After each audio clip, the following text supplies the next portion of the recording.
All right, we're live. It's Wednesday, and I am joined, as always, by Joe from Mono Vinyl, Daryl from Hi. Northern Vinyl Guy, and our special guest this week, everyone's friend, Trevor from Flat Round and Spun. Welcome, gentlemen. Yay. Thank you. Thanks for having me, guys. Appreciate Oh, it. my pleasure, man. Good to be back. Good to be back. Happy Wednesday. How's everybody's week going? Good. We talked a little off air about the temperature, but we'll leave it at that. It's shitty cold here, so I'm done. It's the nice winter and warm. It's the winter and it sucks. Exactly. It's nice and warm in the basement. I'm with my friends. We're talking about music, and I'm in the basement, so it can be cold out. I don't care. That's all right. That's Yeah. fair. Yeah. That's fair. Since you're the one talking, how's things at the record store? Good.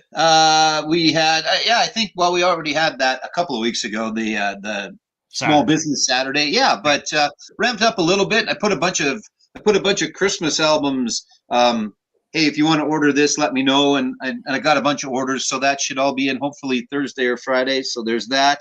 I've got. I'm not sure we're gonna do another Saturday before Christmas time or whatever to get people in, but we'll see. And just good old steady. Still new people coming in, which is always a plus. Some coming back. Some we've only seen once. Some we see every week. Some we see twice a week. And then there's a whole bunch of new people coming in still. So it's been all good so far. Well, that's good. That's So good. Yeah. a lot of people buying for gifts.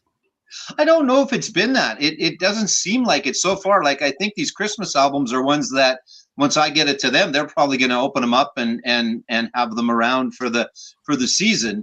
One that I'm actually interested in a little bit, because I like the guy's voice and I haven't listened to a ton of his stuff, is Teddy Swims. I'm not sure how familiar you are with him, but he's I want to call him a country guy, but I don't know if that necessarily is exactly what he is. He sounds a lot like Chris Stapleton, and I'm not sure if that's why I lump him in to that category or not, but he's one of these new crop of big dudes with tattoos all over the place that have a really killer voice that you might not necessarily think, oh, that guy can sing. But yeah, Teddy Swims. Anyway, he's got a Christmas one out. I brought in Sheryl Crow's Christmas for someone, Mariah Carey, Christmas for someone. So there was a whole bunch in that. So it's been good. It's been all right. And I'm happy. I'm happy. I mean, Cool. the time when I was working, record store back in the 90s, especially the weekends leading up to it, busy. But Yeah. we were open Christmas Eve. Yeah. And that place was absolutely nuts. It was jam-packed, is because it's a lot. It's an easy last minute Yeah, gift, it is. especially in the CD age. Certificates. We had in our store 4 registers going, and the line would wrap around the inside of the building. Oh, wow. Yeah. And people would be like, man, that line is long. It's like, well, if you think about it, we got 4 registers. If you cut it into quarters, it's not too bad. But yeah, no one was allowed to take that day off. It was mandatory to be there. We didn't take lunches, but we had a nice, pick at it spread in the back room, kind of pop in there for a couple minutes and, go back out to the battlefield. But yeah, exactly. Like you said, though, it's a great last minuter, because you always have a pretty good idea of what your friend or your family member or whoever is going to want to listen to, or you just buy them something because here you go, discover this, and maybe they don't know it. So there is no wrong. I don't think there's a wrong decision, short of buying a Bryan Adams album for someone. I don't really think there's a wrong decision. I thought I'd get it in early and get it out of the way. Actually, I saw something with him and Bruce the other day. They're buddies, so I can't pick on him. I can't pick on him as much, and we're not going to get into it. Anyway, I don't think you can go wrong. I think that's a great not analogy. That's not the right way to put it, but I can see how that's a thing. I don't know if we'll get crazy like that, but yeah, it's a great last minuter. Whether you know what they like or you don't know what they like, it's just something great. So. Right. And you can always tell what it's like a hockey stick. You can always tell when it's a record or it's a calendar. Like there's a 50-50 shot. And if you're a music guy, it's usually I guess either that or it's a rock calendar, maybe. So There you go. There you go. Richard, how you doing, man? Welcome. Richard. Welcome, Matt. I will not talk politics other than to say that it's incredibly disrespectful that he would suggest that, but the orange bastard isn't known for having any respect for anybody. So I love you, man, like a brother, but you and I could not be further apart on politics. And that's where we'll leave politics for now. I thought you were calling me an orange bastard. No. I'm more on that you guys decided should be your president again. Brian, welcome, sir. Let's see. Richard says, I give Boxcar Willie albums to friends. Yeah. There you go. There's a lot of Boxcar Willie albums out there. What did he sell? I can't remember. There used to be like a disclaimer at the bottom. Over 50 million sold. I'm not sure to who, but there was 50 million sold. To somebody. To somebody. Yep. Hey, Tim, how you doing tonight? Daryl, what's going on in the great white north? Well, I get to go down to the south on Friday. I'm taking the train to as far as New Liskeard. That's still pretty far north, man. I'm gonna go pick up my daughter. She's coming home for Christmas, so nice. Get out of town for a little bit. Visit a buddy of mine on the way down for coffee. He retired from my school. He was here the year before I came up and was here the entire time. He just retired last year, so medically retired though. He was forced out. Ah, it sucks. He had a mini stroke and he had no choice. So yeah. So I'm gonna go visit him, and then I got a shit ton of record cleaning to do. So don't we all? If you haven't seen my most recent video, I don't know how many I brought home, but it's got to be 200 to 300. I mean they've been sitting in that place for probably unused for at least 40 plus years, so they're just dust filled. You know, my hands were black. That's criminal, though, that there's a stockpile of records that are not being enjoyed. Yeah, and I mean a lot of them are just trashed, right? And up here back in the 60s and 70s when the Army was here, I mean, they were just listening to friggin' Hank Williams and the country stuff. But I got to the top few shelves on the one thing, and it was just like the stuff that I showed on the episode. If you've seen it, it was all from the top few shelves. I mean, even there was 2 that were sealed still in wrap. Hey, I'll take free any day. And the only reason that it came about was a few weeks ago. I still had a key to this place. Me and a friend of mine used to do like a Friday night just radio show. This elderly man that used to run the radio show here, he asked if we wanted to go on air one day. So we were like, hey, why not? It was all digital, right? But I had done a show for about 2 to 3 years every Friday night, and then COVID hit. And when COVID hit, it just so happened that the tower, it was one of those old AM towers. They never bothered to replace it. And so they closed the thing altogether. And then some organization not bought the place. They rented out the space, claiming that they were going to take all the stuff. The only thing they took was some of the equipment that was in there, and they left all the records in there. It just sat there. And so I happened to have a key, and I went in there, and the elderly guy that used to run the show, I happened to see him, and I was like, hey, do you know who this belongs to? And he's like, oh, apparently it went back to this organization, and they're going to be getting rid of the stuff and whatever. And I just looked at him and I said, so you think I should just go in there and start taking stuff? And he's like, yeah. Okay. And I spent literally 3.5 hours. I got home from work, went down to pick up my wife, and then he was there. And then I said to her, I said, well, I'll come back after I drop you guys off.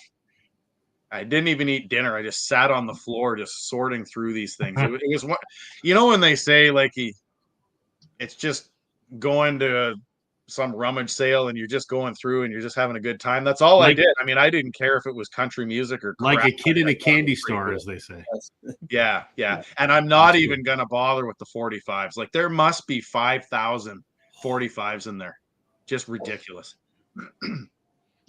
So it was a cool week, but I'm gonna need more shelving, and I'm gonna need. I've only got a spin clean. I can't afford anything else. That's gonna be a lot of work and a lot of hard hours on my fingers. That's for sure. Will IKEA deliver you another Kallax unit all the way up there? I think actually these that I got behind me, they're not IKEA. I got them at Walmart. Will Walmart deliver up there? Not without a pretty penny. I'm sure. Might be a little bit. And of course we're just getting screwed left and right by Canada Post. So whatever I can get up on the train by carrying it on, I guess. Well, Canada Post ain't going to ship you anything right now. So yeah, I was going to ask about that. Has there been any headway on that, or? Well, you know what they did? You know what happened? They so everything got shipped to where my daughter is in New Liskeard, and then they started sorting stuff out, like all the Purolator and Amazon and all that shit, and they threw it all on a plane. I'm not kidding. They threw it all on what plane was it? Air Creebec or whatever it is that flies up here, and they literally, there was thousands of parcels just sitting in the warehouse at the airport. They flew them up from New Liskeard because they were just getting tired of it being stacked there. So they just said, fuck it, and they sent it up here. So some people got their Christmas parcels. Wow.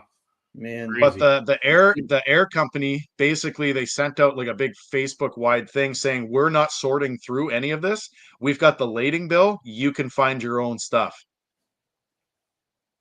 And so people just went in, you know, if they knew it was going to be big and heavy, they probably knew where it was going to be in there. So, right. Yeah. Wow. It's been an interesting week for me, but a good one. And I'm looking forward to going out on Friday's train just to get the heck out of here for a couple days. How long of a trip is that down to your daughter's? 5 hours on the train and then 3 hours drive from Cochrane to Liskeard. Well, you take one box of records, you take a little poker table with you, you take your spin clean, and away you go, man. You just set it up on you get a little extra on the train shaking back and forth. It might get a little more of the crud out of the grooves. You never know. What the hell? Get some people around you to help. Here, dry these, would you? So literally, I've been just taking like baby wipes trying to clean the dust off the dust covers and the sleeves, because I'm like, I mean, I don't want to be using chemicals or anything, so I'm just trying to get what dust I can off of them. You just need to make some YouTube money, and then you can buy an ultrasonic cleaner. For sure. Yeah, that's right. Exactly. And speaking as someone who does make YouTube money, it's going to take a long goddamn time to buy an ultrasonic cleaner. Yeah, exactly. I can spend my YouTube money at Tim Hortons. That's about it. or better yet, see if you could review the product. There you go. Yeah. There you go. You know what? We've got one of those Vivor ones, which are like $300. Now, to get to you, it'd probably be another $300 to get it there. But I've been looking at getting one of those in the new year. They're good. And, you know, you can do a couple at a time. It depends how dirty they are. If you want to just run a bunch through, you can do I don't do any more than 4 at a time. You want to have them spread out a little bit in that. But they're good because they're somewhat reasonable. You know, you can make your own mix up. You don't have to buy the craziest stuff. And there's 8 billion different versions of guys' solutions or whatever they want to call it. You find what works for you. And away you go. So I recommend them. They're not bad. And I mean, if you blow one up if you clean 1,000 records and you blow one up, which I haven't, because I've cleaned about 4,000 records in the dang thing. It's still going. It's still pretty decent. So, you know, and it makes a difference. It's not, I'm sure the humming gurus of the world and the stuff that, the stuff that Mike from the In-Groove uses, I'm sure they somehow maybe do a better job, but I'm getting results with it. So how much cleaner, I guess, can you get it? If it gets it clean, how much cleaner can you get it? Maybe it takes a little bit. I still put it through the spin clean, then I put it in the ultrasonic. So, you know, for those out there that are thinking you have to spend a whole bunch, you don't, because those Vivor ones, they're a Chinese brand. And again, if you blow one up and for some reason, it's another $300, which is not nothing. I get that, but it's not bad. It's not thousands of dollars either. So, I mean, it's only a Beatles box set. Yeah. Yeah. That's right. Yeah. right? Yep. Daryl, Record Hound's asking if they're serious about getting rid of those 45s, he's interested and he'd pay to ship them. So Yeah, I'd have to figure out who is responsible for all that. I don't know if I had 100% permission to do what I did. I'll ask for forgiveness later if it ever comes about. that's But always the way to do it, man. Asking for forgiveness is better than permission. Exactly. Yeah, exactly. You know, and I'm not. if it ever comes to be where they are wanting to get rid of them all, I'll contact you and we can figure something out for sure. MGK Buffalo, how you doing, man? Got to change your name. It should be MGK Buffalo now. I don't know if he's going to change it. You keep telling him to change it. I don't think know, he's going right? to change it. He's not. I don't think he is. I know. I actually spoke to him earlier today. Nice. He never calls me anymore. I thought we were friends. And you know what? I'm not jealous of many men. In fact, probably none. But have you been watching Dylan's deal with his tens of thousands of records that he bought up in DC? Have you watched any of that? That is absolutely insane. What is it? The Music America? Yeah, the I've been Music of watching some America. that, yeah. So this was this kind of depository that got sent all these albums from record companies, and they'd send numerous versions from time to time. And it's just this insane collection that he's been digging through and he's been talking about. So, again, it's just a bunch more records, but still there's a lot of, it seems like there's a lot of cool stuff in there, and it would be fun to, you talk about going through 300, imagine going through 100,000 or 75 or whatever the insane amount that he went through is. So then you need some Calyx. Then you just have to actually buy a IKEA. You got to have a whole IKEA store. Yeah. and away you go. So. Well, the topic tonight, as we mentioned last week, is ugly album covers, because we've been talking about doing this for a while. Because there's a hell of a lot of shitty album covers out there. So we just pulled a bunch and we're going to talk about them tonight. Of course, it's subjective and it's meant to be fun. We try not to be negative on things, but when it's ugly, it's ugly. So as I say in the ticker there, beauty's in the eye of the ear holder. So That's right. Trevor, you're our guest, man. And as tradition is, the guest always goes first. So Right. show us something ugly. I will. This is actually a brand new release a few weeks ago. Started off as a band, now a solo artist. Someone I was obsessed with early on, but about 25 years ago, written off. And heard a single from the forthcoming album, which is obviously out now. And I really dug it. So this is the first time I bought an album from this artist for almost coming up 28 years, maybe. And that is Marilyn Manson, the One Assassination Under God. Yeah. Great record. I mean, I spent money on this. I mean, if I'm not going to buy albums I'm not going to listen to. I've actually listened to this a whole lot. And this is artwork actually done by Marilyn himself. I'm guessing watercolor. But if I didn't, Looks like Grace Jones, like a really bad drawing of Grace Jones. Grace Jones, if she was like one of the gray aliens, Or with or she got a lobotomy, I guess, or something, Well, right? I'm trying to figure out what that line across the forehead's all about. I don't know. Like I think of Indiana Jones and the Temple of Doom, where they took the cap off the top of the monkeys and their brains were there. Well, it looks like a halo of some sort. Oh, I guess it does. Yeah. Oh, sure. Okay. Yeah, you can see it a little different there now. Yeah. It was behind the hype sticker. The extra part was behind the hype sticker. Yeah, I peel the hype stickers and put them on my outer sleeve. So, but That's pretty ugly. good album, but yeah, horrible cover. I mean, this would not get me to buy it if just on a blind buy. It's like, oh, this looks. It's not something that screams, I got to have this. Right. Now, is that a self-portrait maybe? Like, do you think that's a self-portrait that he did of himself? Possible? Maybe, because, I mean, there's another art piece. This is kind of a sneak preview because I'm going to be doing my actually, I didn't even do a third quarter vinyl finds. So I'm going to do like the last half of the year, and obviously this is going to be part of it. But it's kind of cool on the inside. They got kind of like this newspaper set up, and then there's like another one like that. That kind of looks like a self-portrait of him, maybe with some like devil wings or something. I don't know. Yeah, could be. But yeah, so Marilyn Manson, ugly album cover, but great record.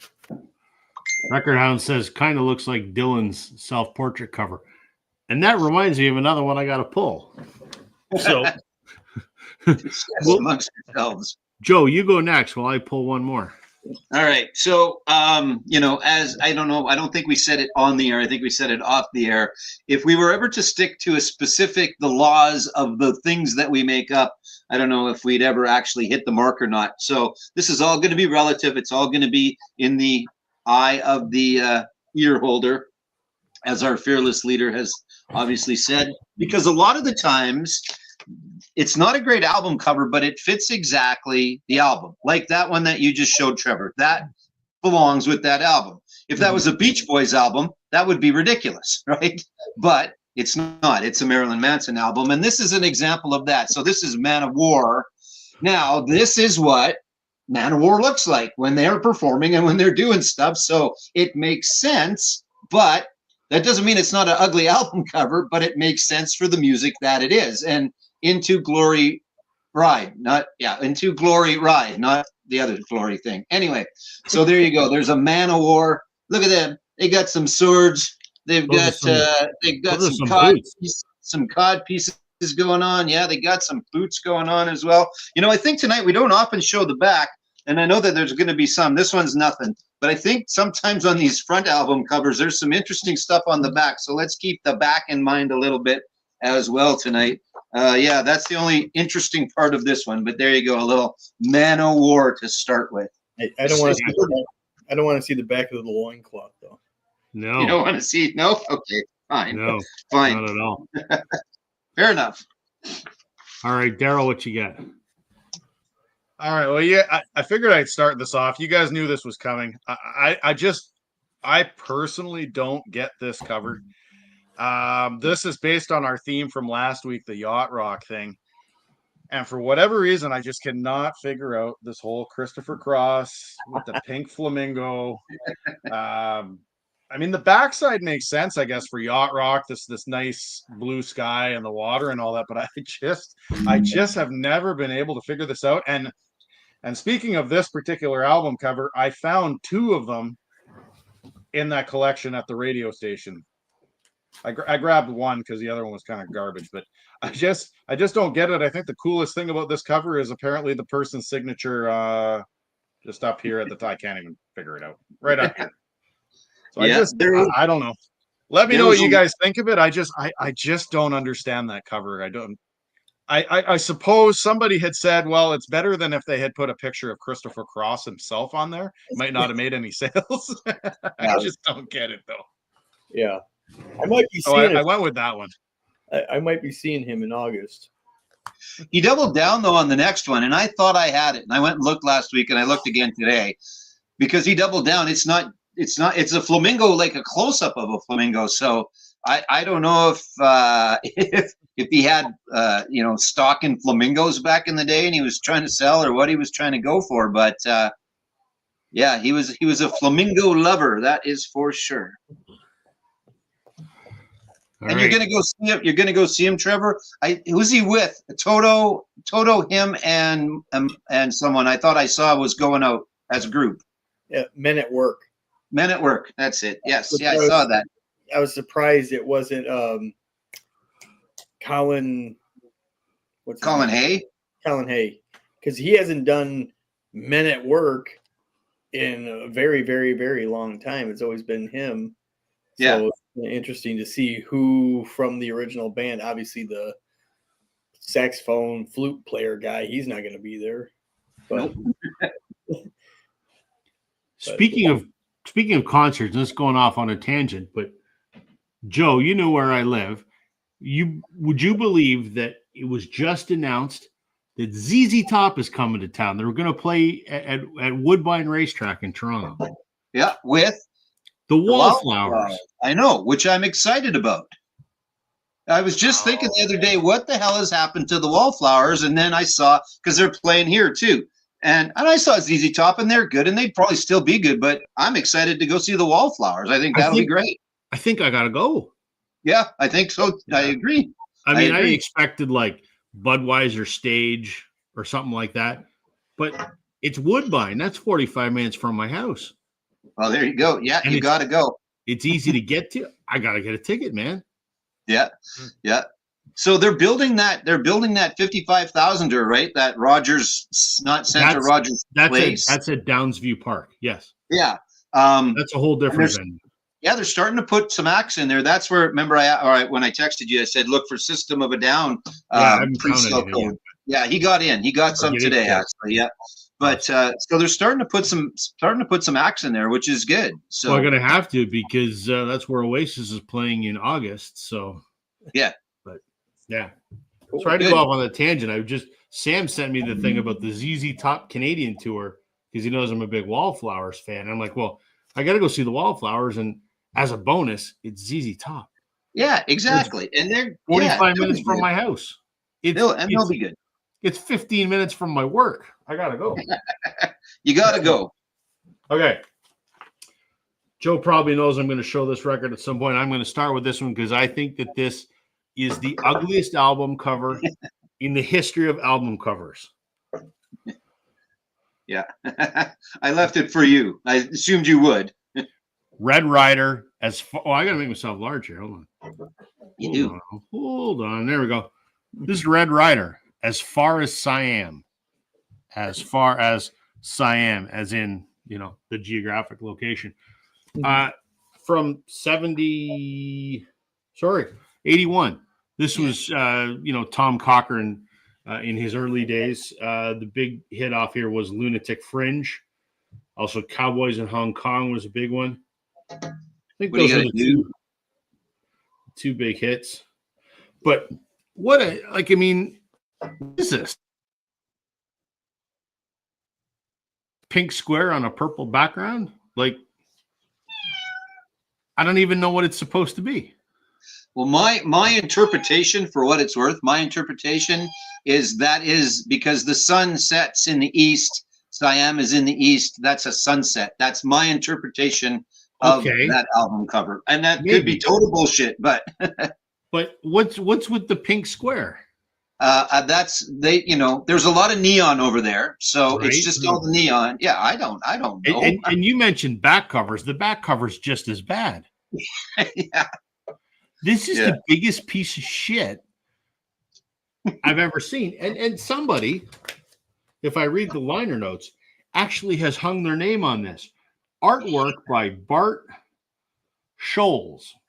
Art concept by Bart Scholes and Craig Tandy. It took two people to think this up. Yeah. So, Bart, if you're out there, explain to us what you were shooting for. Leave us a comment. Let us know. Now, Rob, didn't you recently just meet Tom Cochran? Oh, I did. And I've met a lot of musicians, and that was the greatest musician meetup experience ever. Yeah, it was awesome. He was you had your opportunity. Hey, listen, I got this album. I should have. I didn't even think to ask. That's a good point. Shit. I was too. Admit I was a little starstruck. Yeah. He's a big deal, and it was strange because it's me and him and like two other people in this room, and I had a lot I wanted to say and a lot that I did say, and it was great, and I didn't think of it, but I should have said, the hell's the deal with that, man? I actually had thought about taking and getting this signed, but then I'm like, this is so ugly.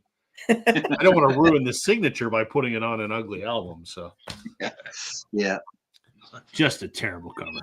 See, and it's a shame because if you bring up Richard's comment, hopefully people did not shy away from that because the cover's crap. because it's a fantastic album, and we don't need to go into that yet again, because it's a great album.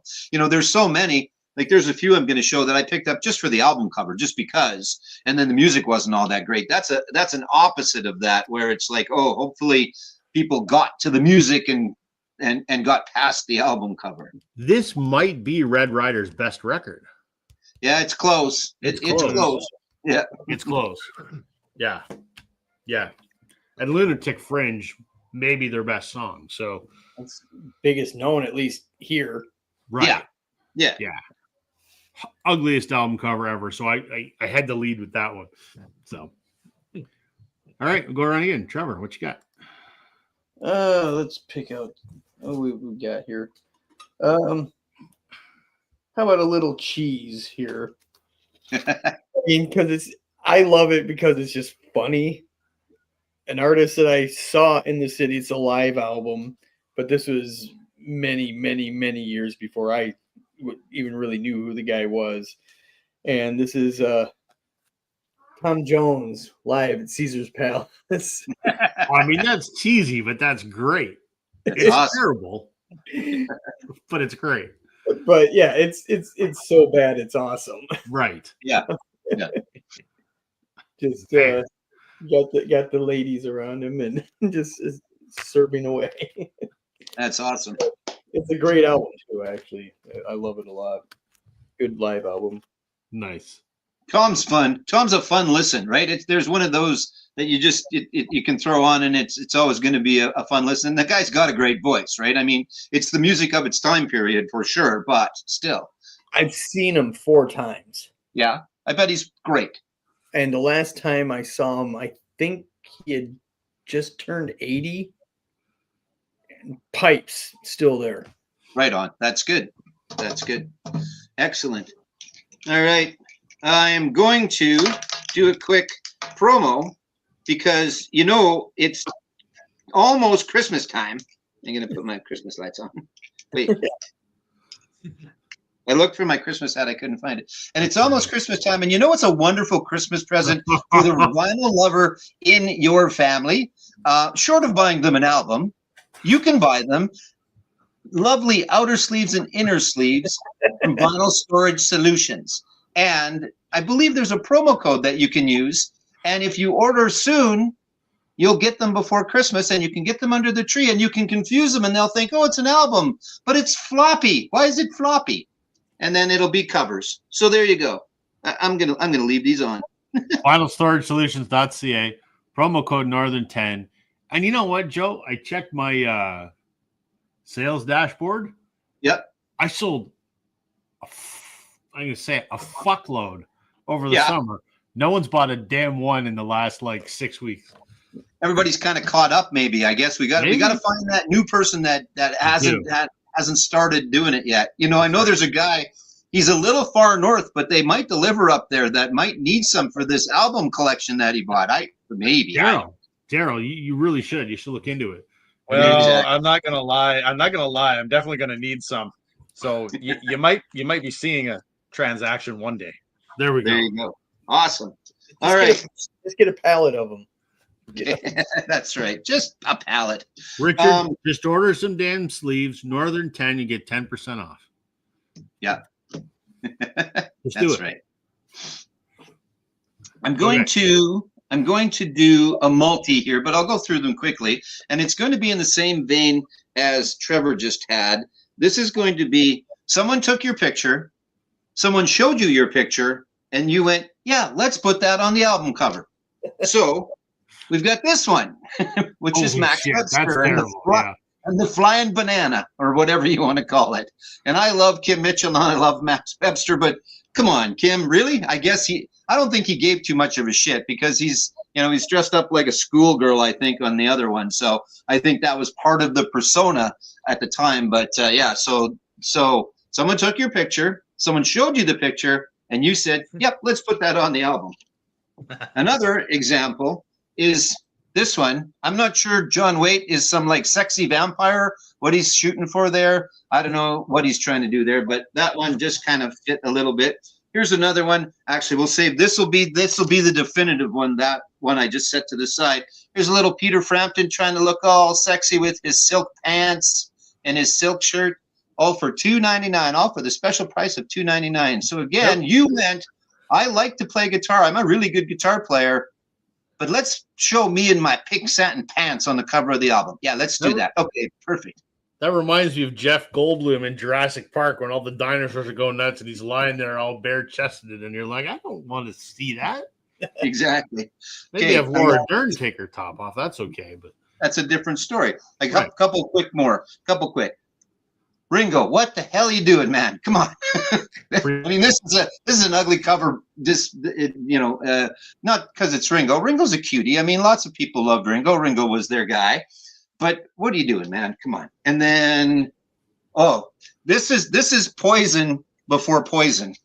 Let's see what you think. A little Hall and Oates, like Oof. that's Poison. Like, I mean, it's just not in color. Like Talk Dirty to Me, right? It's just not in color. But again, they took your picture, boys. First, they did your makeup. I got no problem with that. Nothing wrong with that. Lots of good makeup on a lot of bands. Anyway, they took your picture, and then you agreed to this being the cover of your album. This one, I'm not sure, but that's kind of Joe Cocker at its best right there, I think, right? I mean, I don't know what's going on there. That's wrong. That's wrong. And then this is not a surprise from this dude. In fact, he would have probably stipulated, I 100% want that picture to be the album cover, and that's Prince. So, again, whether it's ugly or not, that's a different story. It's just part of my little, you sure that's what you wanted to go with? Anyway, so there you go. Prince, again, he probably wanted specifically, they had a picture of him with pants on. He said, no, I'm going to take my pants off. Hold on just a second. And that's the one we're going to use. So there you go. That's mine. All right, Daryl, that's a tough act to follow. That's a very tough act to follow. I Keep your don't know pants if I'm on, going to though. do it any. I don't know if I'm going to do it any justice, but I will preface this by this is kind of the.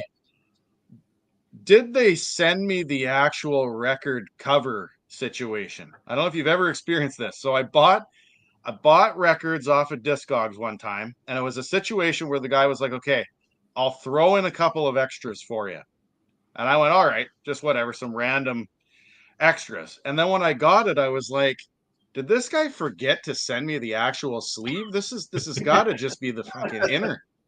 No, I went on Discogs, and this is the actual cover. It is a what would you call it, like an American folk singer. Her name's Dory Previn, and it's literally a lyrics cover. The cover is her with the lyrics on both sides. Wow.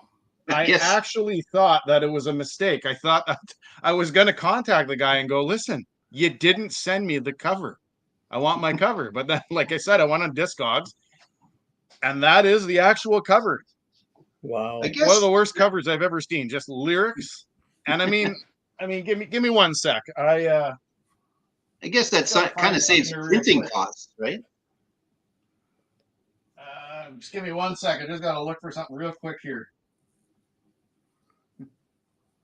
Okay, so this next album cover that I'm going to show you, there are only 3 of these that were ever made because it's a band that I was in. Like the lead singer of my band made this album cover, and I mean, that's the album cover. We were called Nimble Lori, consensual ripoff, but the back is our lyrics, right? With a dead starfish. With a dead starfish. Nice. And that starfish, I took the picture of. It was on a highway in Newfoundland. Had been squashed by a truck. So I just happened to see it and I took a picture of it. But this cover here, which was professionally done, and one that I made using Canva, yours looks better. The same thing. Literally the same thing. It is mind-blowing that actually was allowed to get away with, and I think it was in the what's the year on this? I think it's in the 70s, 1974. Okay. I guess it saves printing costs, right? Why? Because then you don't have to put an inner with the lyrics on it, right? They're just out there already. But I mean, honestly, if I walked into a music store and saw that, I'd be like, unless I knew who it was and knew the music, I'd be like, I'm not buying that. That's Where's just the rest? terrible. Agreed. Jeez. Agreed. Well, my turn here. Since Daryl showed an album cover that he made, I'm going to show an album cover that I made, which I don't think is ugly. I think it's all right. Let me see if I can share my screen here. Hold on. Let's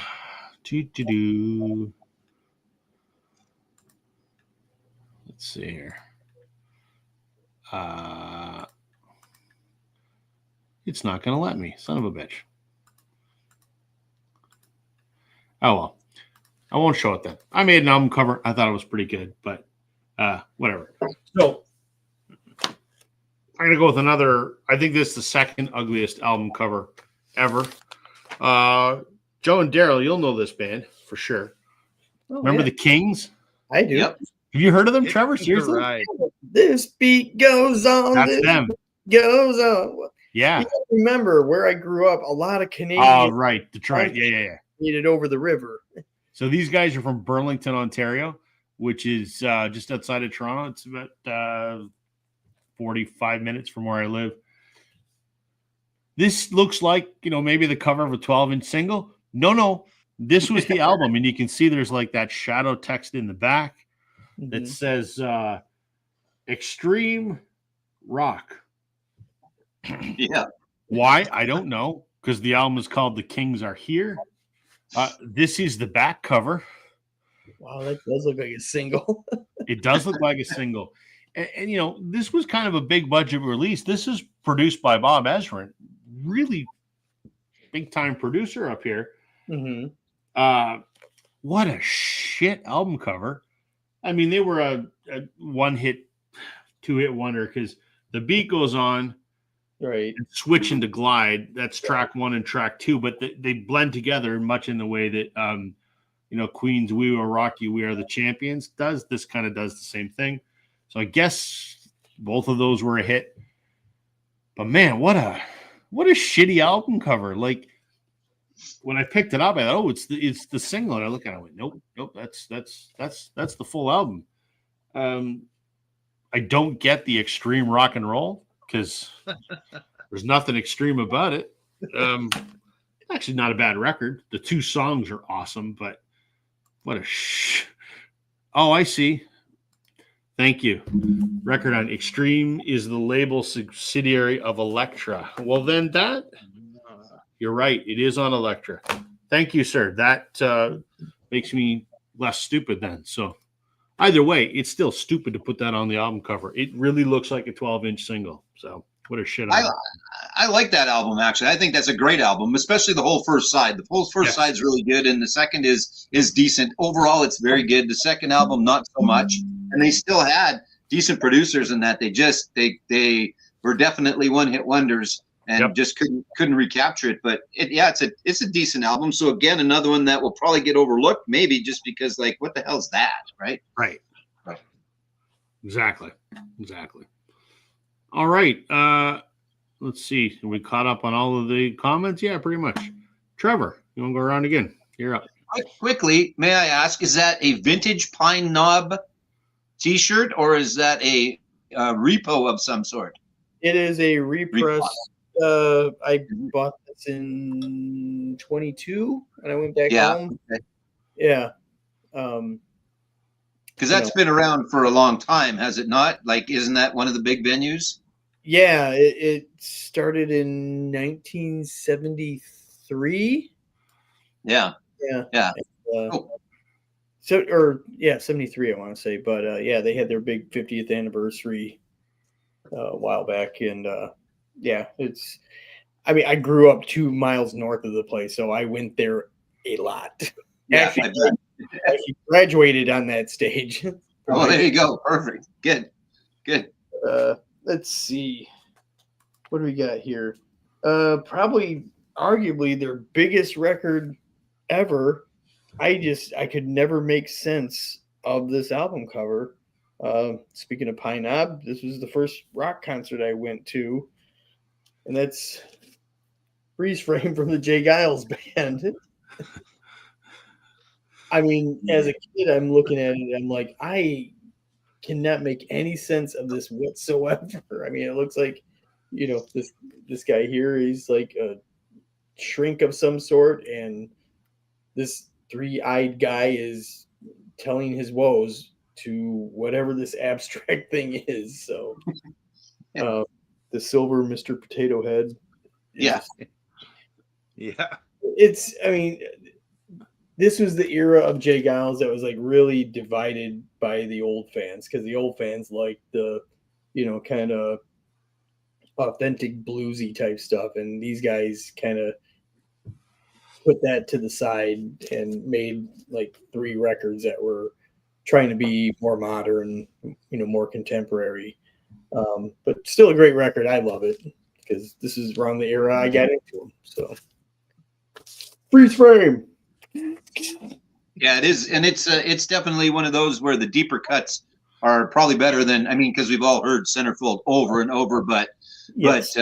yeah, there's some really good deep cuts on that album, or whatever you want to call them. Yeah, like River Album Blind. cuts. Cool. What else is Flamethrower was actually kind of a funky song. Yeah, Yeah, River Blindness, Kiss on the Wall, right? Kiss the Wall, Yeah, Cage in the Cage. Yeah, good stuff.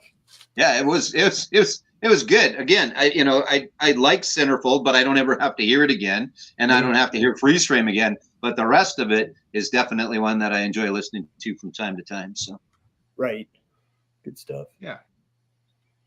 All right, Joe. I almost chose a Jay Giles album. I have there's a live one that they did. It's like an orangish colored.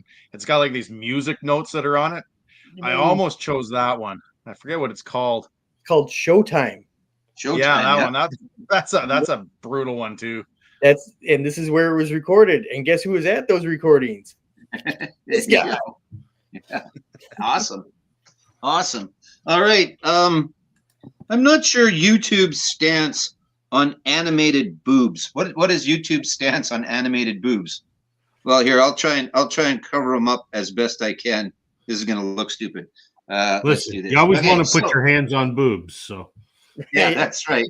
So I've got my hands on the boobs. So this is, anybody, any idea who this is? Because I don't think you're going to, anyway, it's Jose Feliciano. Yes, the blind flamenco guitar player.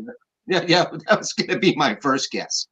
But so it's not the boobs part, because I'm down with boobs. I'm good with that. But if you look, and I'm not exactly sure if she's supposed to be this one, if she's supposed to be a half elephant, or the elephant's dead and she's hiding behind it, I'm not sure.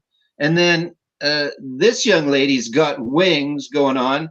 This one at the bottom, I'm trying to keep the boobs covered up. Which way should I? Anyway, yeah, there. Never mind. There you go. Anyway, so she's dead at the bottom, and then there's the other 2 half horse, half men, whatever going on in the background. There's just a lot of that. So, and this is an example. Sorry for the glare. Of the back is almost just as interesting. I won't call it good, but it's just as interesting. So there's just a lot going on this album. I don't think I've ever listened to it, but it's definitely one I bought it for the cover, just because. So Jose Feliciano, Feliz Navidad, police stole my car, please stop my car. Anyway, there you go. Again, Daryl, follow that. I mean, you got to follow boobs. Yeah. I gotta follow. Well, we're not getting many boobs this time, but I'm gonna follow this up by this. This was the first band that I ever saw live in concert. I've mentioned this story before. Was in Quebec City with my parents visiting family, and for some reason, my mom and dad were like, "Hey, we can't find a sitter for you, so we're gonna bring you to an Emerson, Lake and Palmer concert." And I was like, "Okay, Emerson, Lake and Palmer, who are these guys?" And I've gotten a greater appreciation for them. I wouldn't say I'm a completionist, but I have quite a few other albums. So this one here, it's got the dove, pretty cool cover. I think that's an okay cover, not too bad. Yep. Then they've got the brain salad surgery, pretty neat cover, opens up. Yeah. Hell, I'll even take this one, a little bit boring with the light there, but then late 70s, early 80s, I don't know what the hell they were thinking. And they come up with Love Beach. This is a prog rock band that comes up with this crap. I don't know if they were trying to meet that whole yacht rock thing, but that's terrible. That's just terrible. And I think that this, if I remember right, I don't know if it's the last album they did as a group. I think it is. And if it is, it explains everything as to why it was their last album as a group. Because that is just they went from this band that did some quirky experimental stuff, some tough music to that. And it's a terrible album. It's not even a good album. Which should go with no saying, right? I mean, if I just hold it back up, I mean, I suppose in the late 70s, if you were to, you might buy this as part of a yacht rocky thing, but you'd be so disappointed the second you put the needle on the record. And I'm not too familiar with that, and I wasn't sure if you were going to go with Targus, because Targus is a kind of a cool album cover, actually. I think a little bit, and whoever's first, and I'm not up on my who's Emerson, who's Lake, and who's Palmer, but is whoever's in the white outfit wearing a shirt, or is that a hairy chest? Because I can't tell for sure, because that would make it even more so. This one here? Yeah, is he wearing a shirt? That's a hairy chest. He's just got his shirt open, standing on the beach like some cool guy. I wasn't sure if that was chest or not, but see, that ups it. That ups it just a little bit more. That might be. Yeah, he's got his chest open, and he's wearing some like a butterfly necklace or something. I don't know what it is. I thought it was like a black see-through shirt, but that's chest hair. Holy shit!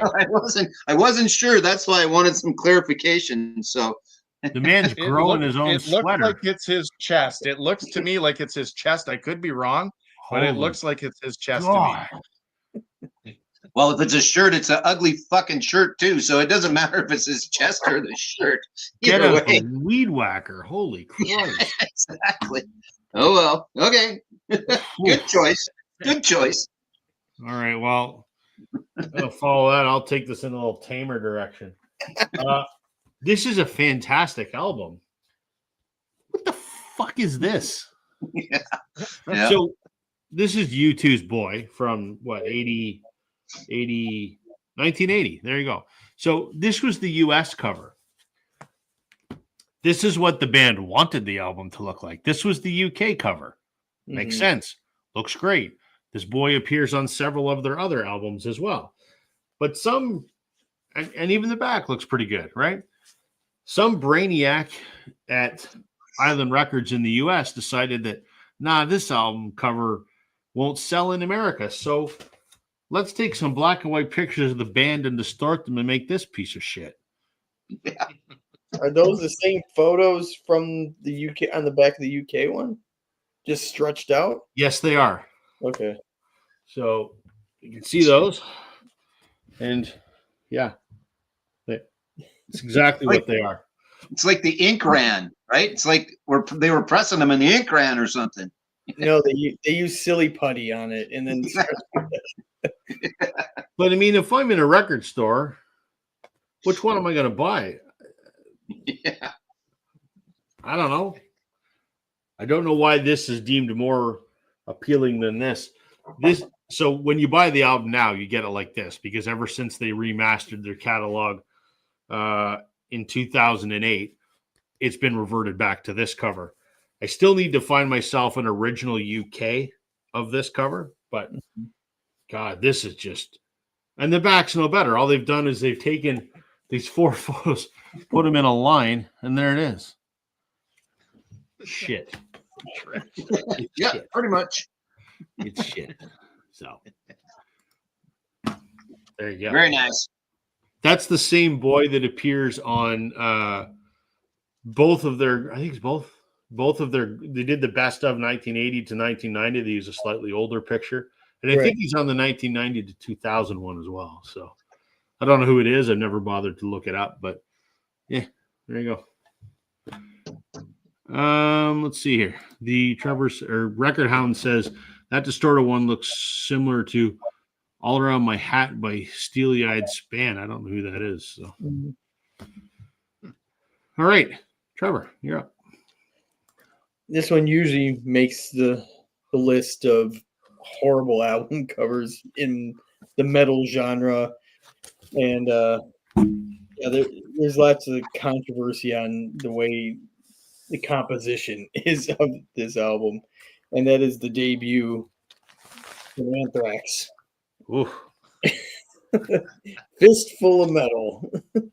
So the way they show it is like you realize that it looks like the same hand almost, but I don't know the way it's set up. It's supposed it's supposed to be. It's a fist going like through the back of his skull through his mouth, but if you look, it like his teeth are right there. It just looks like it's dislodged. It's horrible. But when this genre of subgenre of metal was coming up, they had no money, so it's just like this is the best we could do.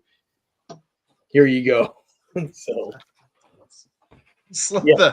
the beginnings, like a really bad beginnings of like the gore metal stuff. Yeah. It's just I mean, that's bad. and quite honestly, this the music on this, I mean, the cover's more brutal than the music on here. So there you go. Anthrax, Fistful of Metal. All right. Full of metal. Okay, I'm going to stay in the same vein because it was in the pile, so I'm going to go with it. Now, these guys have some fantastic album covers. I guess, again, all relative to what you think is fantastic. But this, much like that one, is an early one from Megadeth. I was thinking of this earlier. Yeah, and again, not quite sure. So we've got some chains down here, and we've got, I'm not sure, fish hooks, just meat hooks. What do you think, Trev? I don't know. Carabiners. Oh yeah, okay, sure, yeah, carabiners. There you go. Going through the jaws to keep them closed. Some sort of metal sleep mask, and then just for good measure, there's a candle in the background because there's always got to be some flames going on. But yeah, I'm not sure. Like I said, you go back or you move forward to Peace Sells, Nobody's Buying. There's some great Megadeth covers. If that's your style, just like I think there's a lot of great, in fact, every Iron Maiden is great, but that's my style. Other people might not think that that's that great. And then, I don't know, here's the back after it got knocked over. It's like the cat was playing with it or something. So someone knocked the skull over. But again, it fits the music for sure. But it's a bad album cover, but it fits what it's supposed to be. You're not supposed to have bunnies running around on a Megadeth album, right? So Right. There you go. I'm just gonna laugh at stuff like this. Is so. We could have just done the whole thing with metal albums because I've got like some Exciter stuff and there's a whole bunch of that. Even again back to the loincloths from the Man of War guys. But anyway, just a couple comments. FBA, welcome. How you doing, man? Hello. And Tokyo Record Style, how you doing, sir? yeah. We're in his ears on his way to work. That's not a good way to start your day. Listen to us. Thank you anyway. Yeah, thank you though. Oh, and here's Wyoming Dave. Hey, Dave. Hey, Dave. Hey, Dave. All right. Update for everyone. Well, Joe was talking. I got on the Google box. The boy on the cover of multiple U2 albums, his name is Peter Rowan, and he's the younger brother of one of Bono's friends. There you go. Cool. Now you can impress your friends at social functions. And that's him on like the gold greatest hits and the silver greatest hits later as well. You said, or he's on War, he's on Boy, and he's on Best of 1980 and Best of 1980 to 1990, which is the gold one. Yeah. Awesome. Yeah. Cool. They got a helmet on or something. Right. Yeah.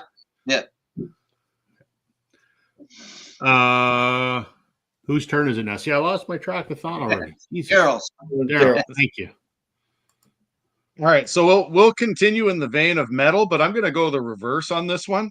So this band in the 80s came up with cool covers and Justice for All, Ride the Lightning. And then all of a sudden, I mean, I'm not going to say that it's a sellout album, but for crying out loud, the Black Album, this is the best you can do. I could get a 5-year-old kid, take a can of paint and just paint this cover. I mean, the back is okay. It's got the shiny snake on it or whatever it is. The music's great, but once again, like Emerson, Lake and Palmer, if you want the like everybody says that that's almost like the downfall of Metallica was that album that was their sellout, and then they did what was it, Load after that, which is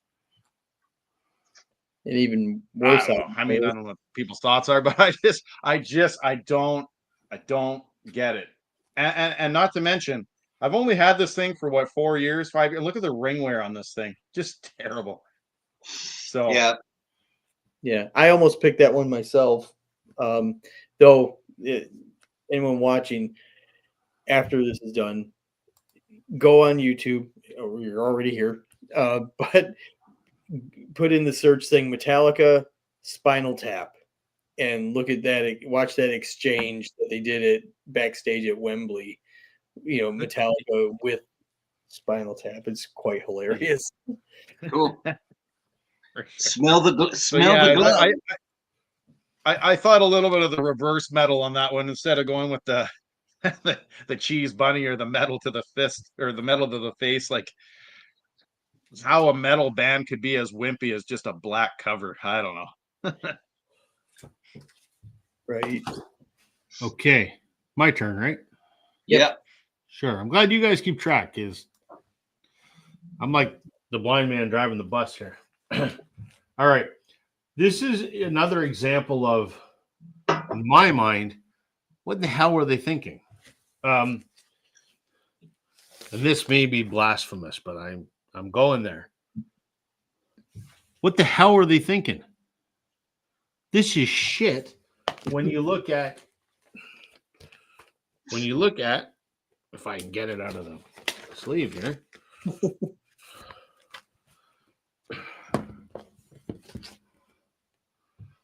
The Beatles help. I mean,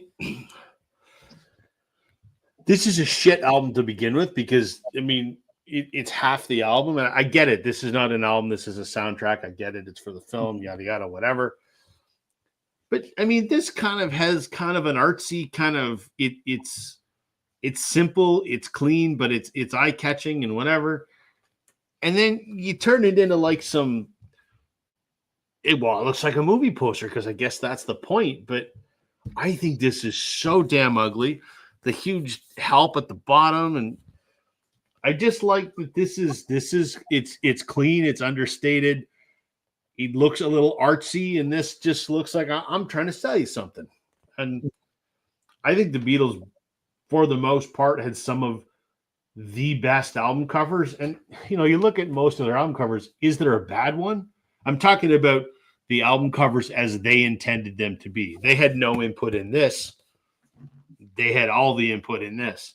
So if you look at their UK discography, they had some absolutely incredible landmark album covers, and arguably they hit a home run with just about all of them, which is something you can not say for too many bands.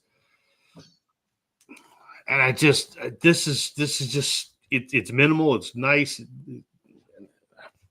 Yeah, they didn't need the font, right? I mean, I get what you're saying, right? It was the movies, it was to promote the movie, things like they didn't need the font. They had a perfectly good version of it, or they could have, they could have put the motion picture help or something. They could have put something a little more subtle on it.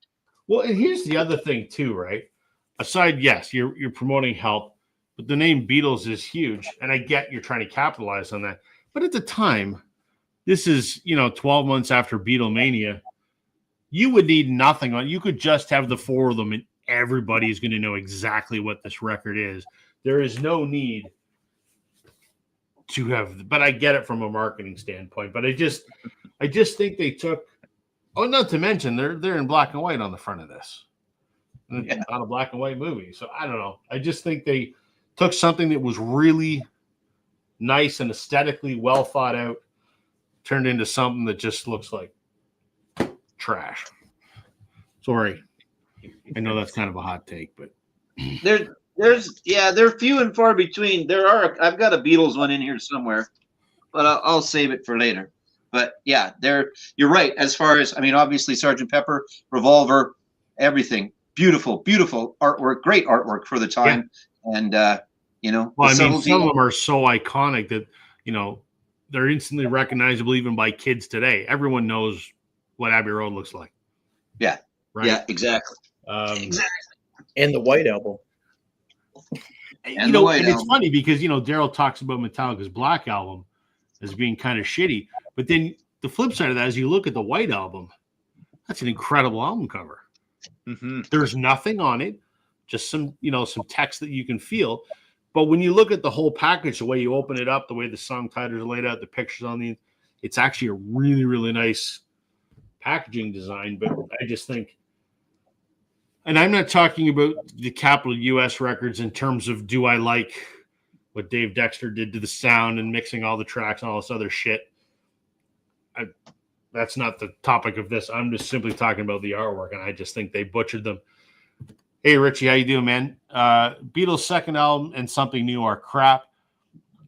As albums, I agree. I think they're shit. I actually don't mind the artwork on Something New. It looks the best out of all of the American albums.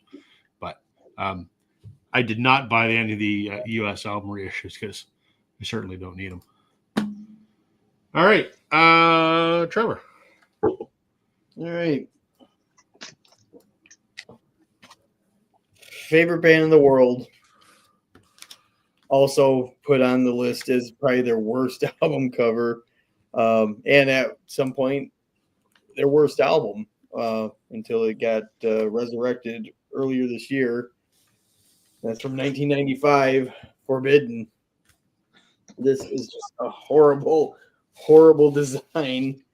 And this isn't even a gatefold, which is even stupid because the picture continues. And this looks like, I don't know, it kind of, I mean, you guys are of age. It kind of reminds me of like Mort Drucker from Mad Magazine. Yeah. Work, which, Black Sabbath is sinister and doomy and evil, and this looks like a joke. Well, its face is on fire, man. What more do you want? Yeah. Tony Martin. I mean, I haven't even really taken the time to like stare at this record, but even the producer Ernie C is featured in there, and I don't know who half these people are, but yeah, this is just, even in 1995, this is just bad, awful.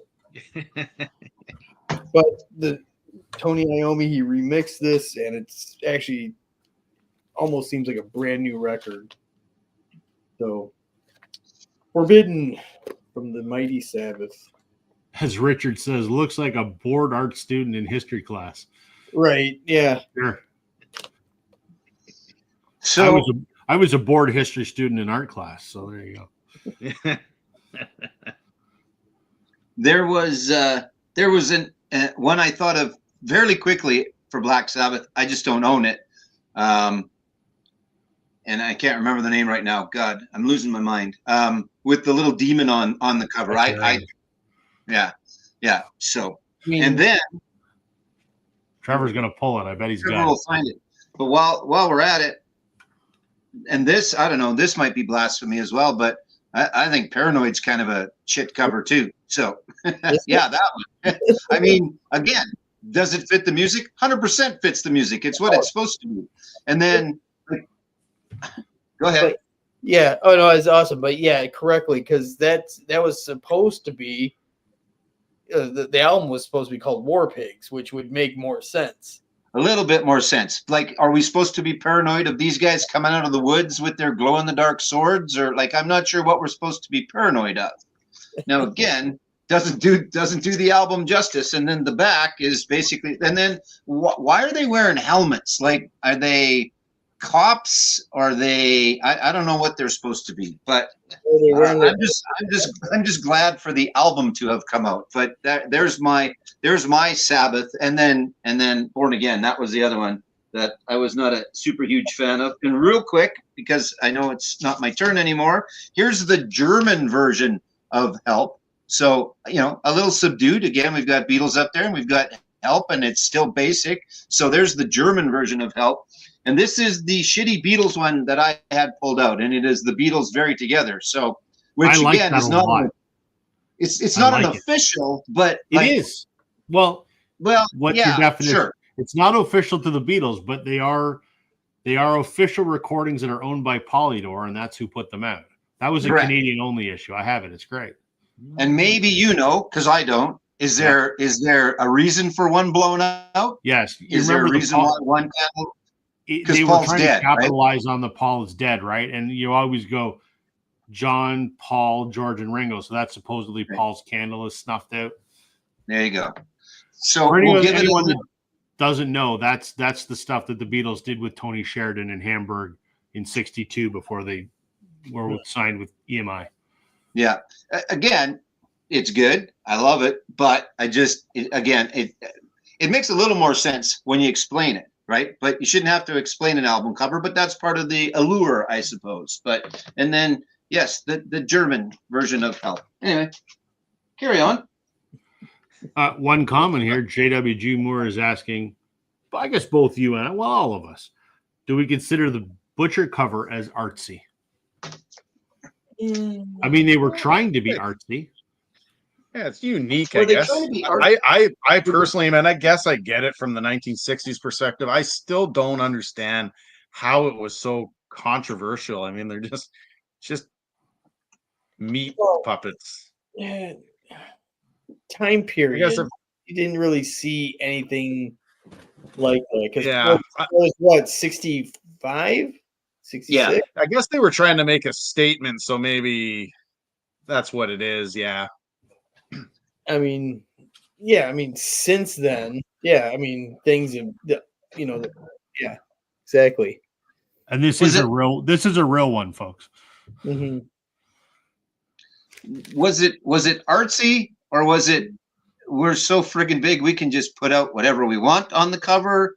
Was it?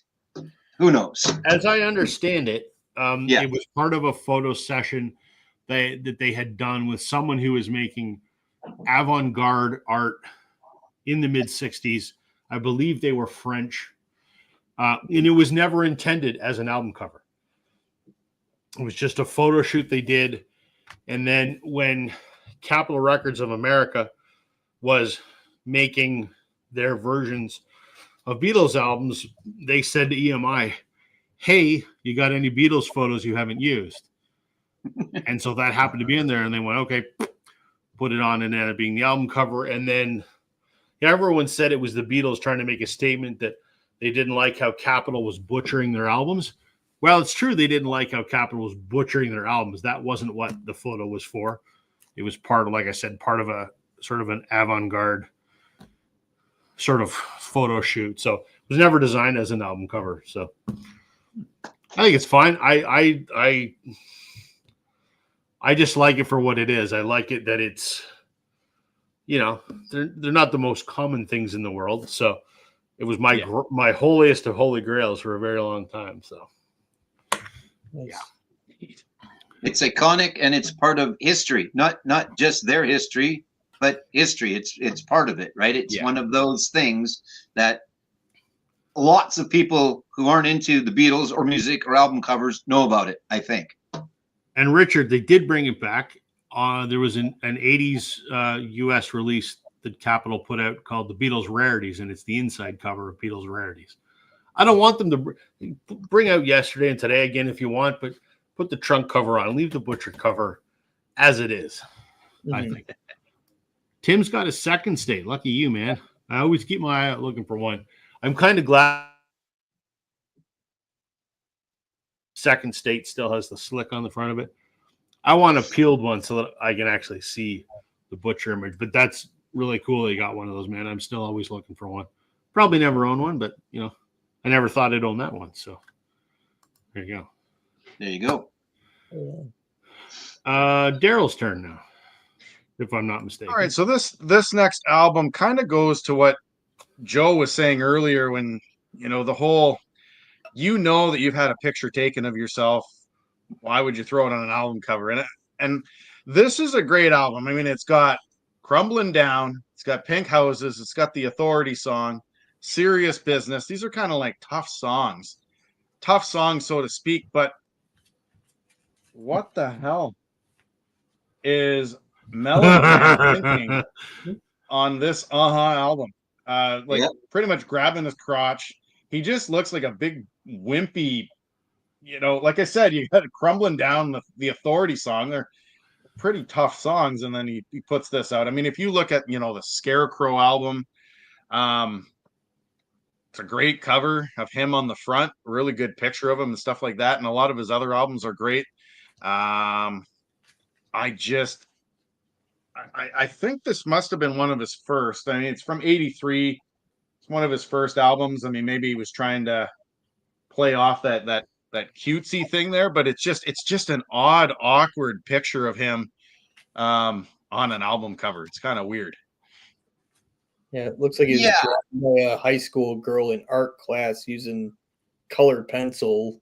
Yeah. That's what happens. That's what happens when you suck on a chili dog. How the hell do you suck on a chili dog? I love Mellencamp, but that's one of the stupidest freaking lyrics in the world.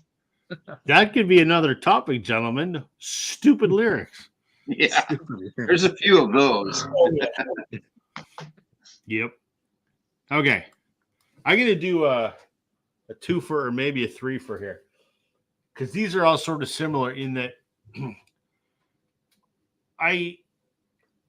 while it's not the main part of my job, I have a bit of a background in doing graphic design professionally. I have no education in it. I'm self-taught, but I have been a marketing manager in the past, and some of that fell under my responsibility. So I have a small modicum of attributes, I guess, that I can look at some things and go, what the fuck was the designer thinking? So this one, I love this album, and I know Joe does too, but this screams to me, what the fuck? Springsteen's Lucky Town. And what's the companion album that came out at the same time? That looks the same. What's it called? Oh, Jesus Christ. Yeah, I know what you mean. It's got the same stupid font. Came out on the same day. Yeah. Doesn't matter. This is terrible. I mean, it looks like, this came out in 92. This looks like someone was using like Microsoft Publisher. I don't even know if that was available in 92. Like the most basic graphic design software, and said, I'm going to take a picture of Bruce. And I mean, that's a very 90s looking picture of Bruce, which of course, because it's the 90s. And it's like, let's slap this this Windows like True Type font on top of it, and let's make it red because there's red in it. Like, it just looks like shit. Like, I can't believe A, that someone got paid to design this cover, and B, that it took more than 7 minutes to do. It's abysmal. The back looks fine. I guess it's a continuation of the wall that he's leaning on the front, but God damn, you couldn't have found a better way to put that on there. Jesus. No, it's not Tunnel of Love. Tunnel of Love came out before, a couple years before. It does. Human touch. Human Touch. Thank you. It's he's saying it, except that the title's good, but it's the same ugly red font. It's like someone just like I'm in Windows, and what Windows font kind of fills up the screen, and I just, from a graphic design standpoint, it's horrible. And to that end, this is a fantastic record, and I know Brian from Embryonic Robot would love that I'm talking about this guy, Leonard Cohen. I mean, one of our most revered songwriters ever in this country. This is his album, The Future, from 92. Has my favorite Leonard Cohen song in there, Closing Time. But again, this looks like someone was using Microsoft Publisher, which is not professional graphic design software by any means. And it's like, well, let's see remember what clip art is? let's see which cheap Windows clip art I find. Oh, well, here's a pair of handcuffs and a bird. Cool.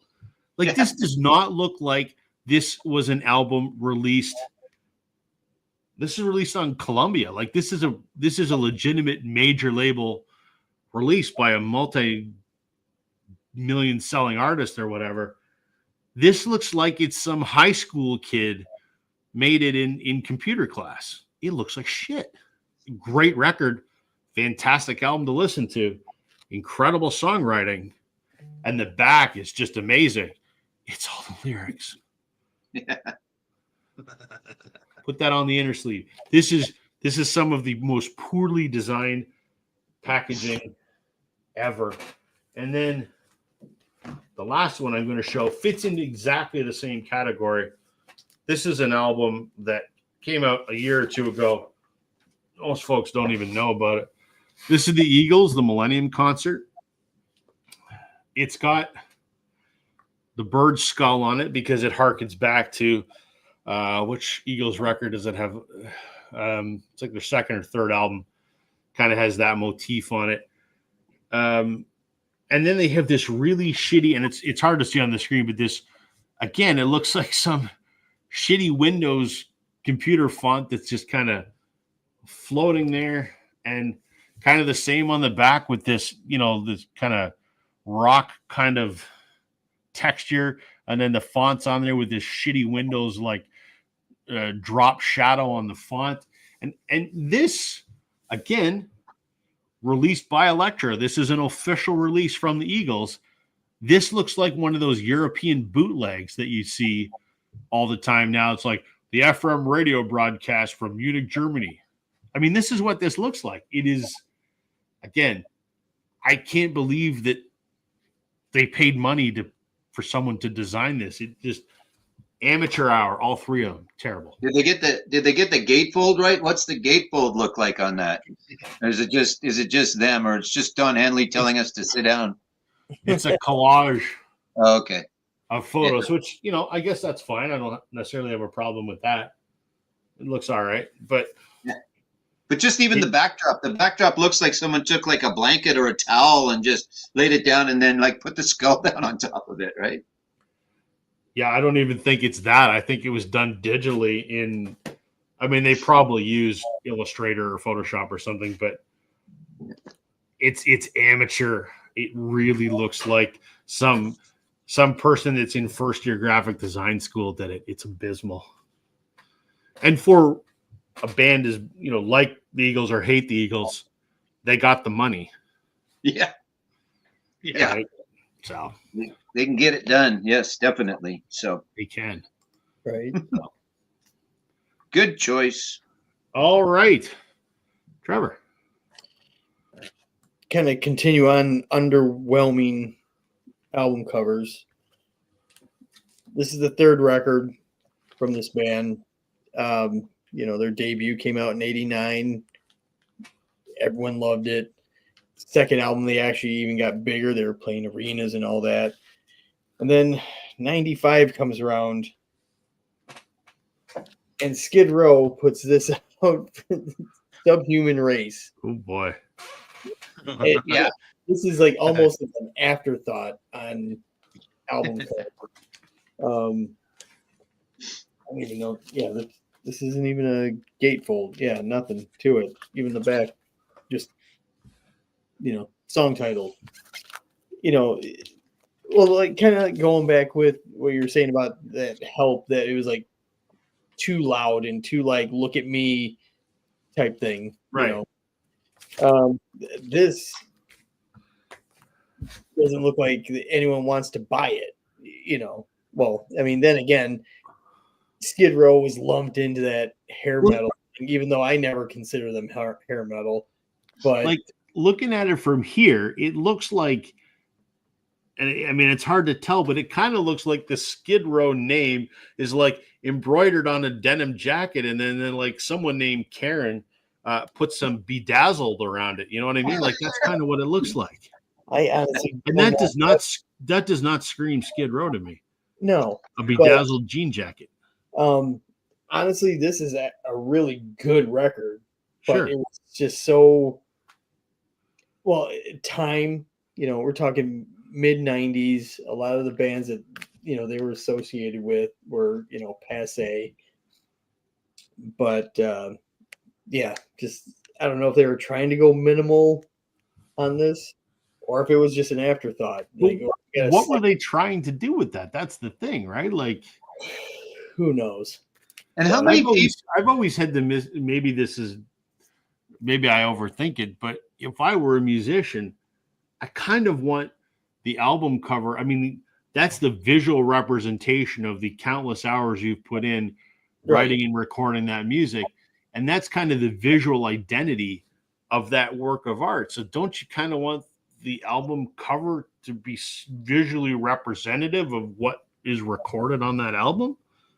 Or am I making it too complicated? I don't know. Well, I mean, Joe, I know you're familiar with at least the first two records. Yeah. I don't know how, if you know that one at all. It's harder hitting than Slave to the Queen. And that doesn't even like, show that like, hey, this is a really ripping record. It's so subdued.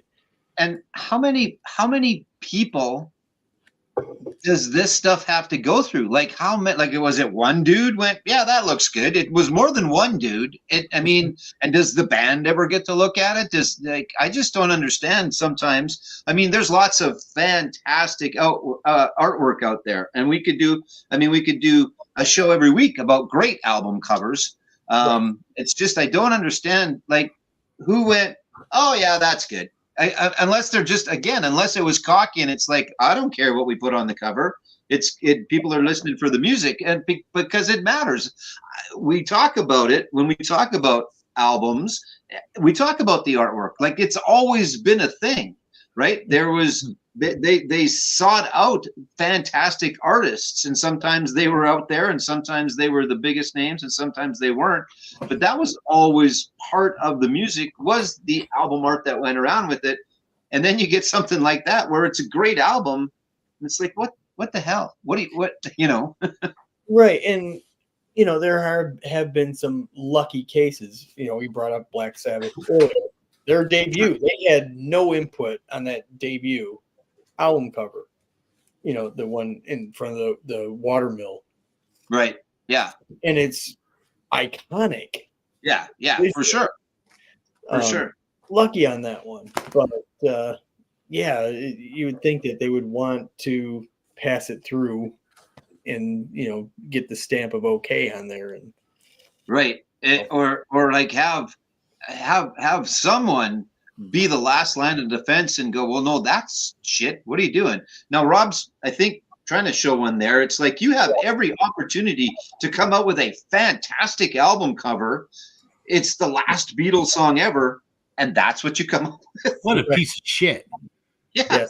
Now, apparently, the guy that did this is some famous artist, and I didn't Google it right now, but apparently famous artist. I mean, the back at least looks like something, still not very good, but no. You go, this is the last song by arguably the greatest band there ever was. Mm-hmm. And this is what we get? Yeah. It's like they went out on a whimper that way. Yeah. Horrible. Yeah. I just pulled it because when Joe said, you pay to bring in an artist, and I go, well, apparently Paul paid this whoever the hell that was. Terrible. Get your money back. Agreed. Yeah. Agreed. Sorry. I think that brings us to you, doesn't it, Joe? It does. So these four, I'm going to do a four, but it's going to be quick.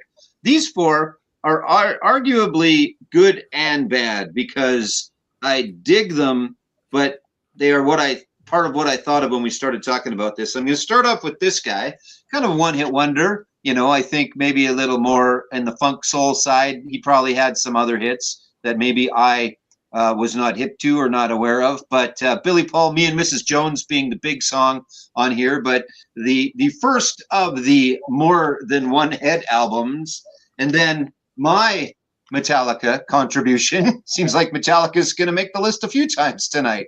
But again, not so much that I hate it, and I get it. It's all of them and they're fighting to get out and whatever. But again, it's just part of the multiple head thing that I got going on. And then one of my favorite in my top 5 guys that I love is Alice Cooper, but there's his version of the 2-headed thing. And it's not like he was even going for the good guy and the bad guy, because, he should have been like smiling happy golfing Alice on one side and then Alice on the other side. But I'm not sure. And then possibly the freakiest, and again, I am not super familiar with this, and maybe you guys are, I don't know, but the Billy Cobham and George Duke band, and this is like nightmare shit going on here. What? This is like from Aliens, and I love that movie. When the head grows legs and walks away, you've got to be fucking kidding me. Anyway, so this, I don't know. I'm not sure. Like Alice, I can kind of get a little bit, but I'm not exactly sure who thought, oh, yeah, okay, so what we'll do is we'll chop our heads off, then we'll put them on hands, and that'll be our body, and we'll walk around, and not just walk around, but we'll walk around in the sand, and there'll be like seagulls coming to get us, and they look pretty normal on the back. There's the boys on the back, but like I said, that's kind of nightmare shit going on there anyway. So yeah, so that's my, and I'm sure there's some other ones that fall into that category. I just didn't have any other multiple-headed albums, but I think there might be some other ones out there. So, good God, that's terrible. That is, yeah. You're really making it hard for me to top you tonight, man. When I follow you, sorry, I'm not trying to make it hard. It's just there's a lot of shitty covers. We'll give it a shot, Daryl. This is a case. This is a case of a band that, like the Beatles, I mean, most of their album covers are easily recognizable. If you held it up to someone without the name of the band on it, you would know instantly what band it was, what album it was. But this is a case of when they started playing in the 1980s. I mean, it just wasn't their time period, and it's really this album cover here is just really weird, and it's a Pink Floyd album, and I think the name of this album is A Momentary Lapse of Reason, and I think that's exactly what happened. Yep. This is a weird cover. I just don't get it. A whole pile of beds with a guy on it on a beach in the middle of nowhere.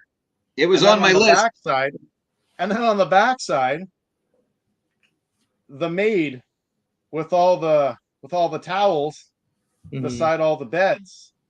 And I just don't understand what Pink Floyd was going for in this. I mean, maybe the title of the album, Momentary Lapse of Reason, this is not very well received as an album either. I mean, it's not, like I said, if I was to remove the name from it, the average person, even if they are a Floyd fan, would not know that that's a Pink Floyd album.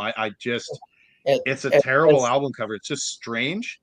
Yeah, at best, once again, art is subjective. I could see some people thinking that that's kind of, if you look at it, I guess off in the distance, it's almost like a traffic jam, kind of a highway up there.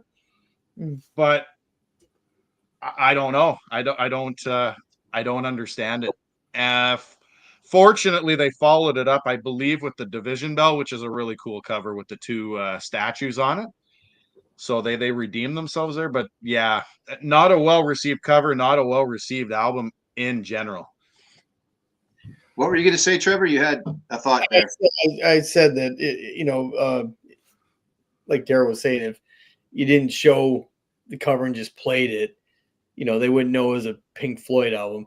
At best, they would probably figure it was a David Gilmour album, which it essentially is.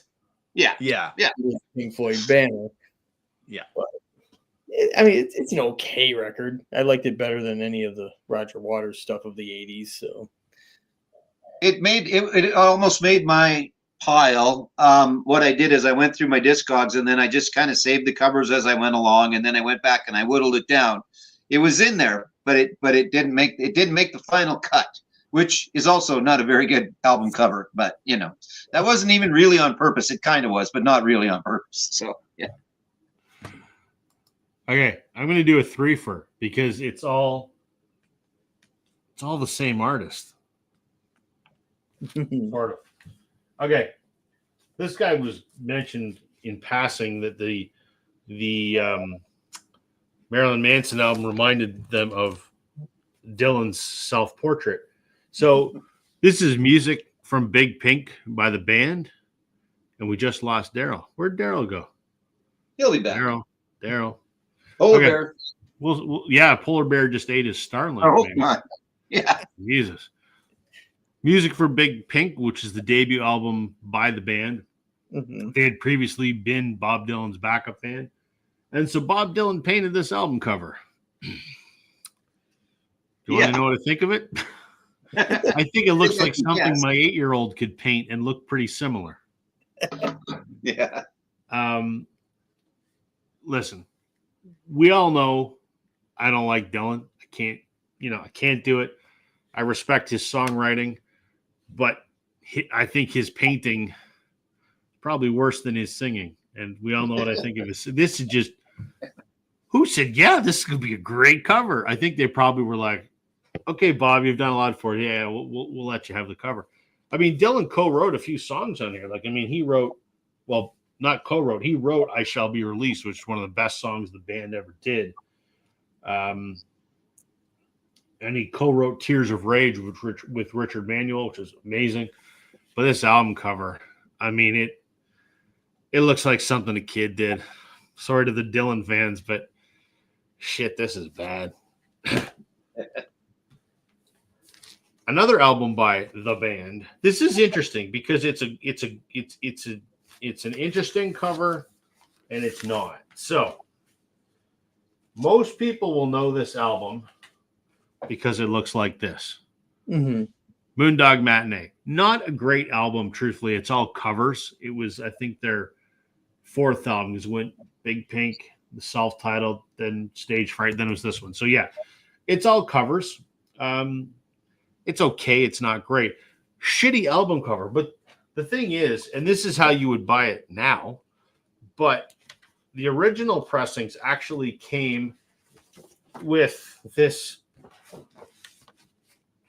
outer jacket on it that looked like this, which is kind of a cartoon-ish painting of the band hanging out at the rock and roll music juke joint, which then makes sense, right? Because it's a cover of sort of old early rock R&B kind of songs. So that the fact that they're at a rock and roll juke joint makes sense. And this is kind of neat because it folds out like this, and there's even a piece that folds onto the back and the side.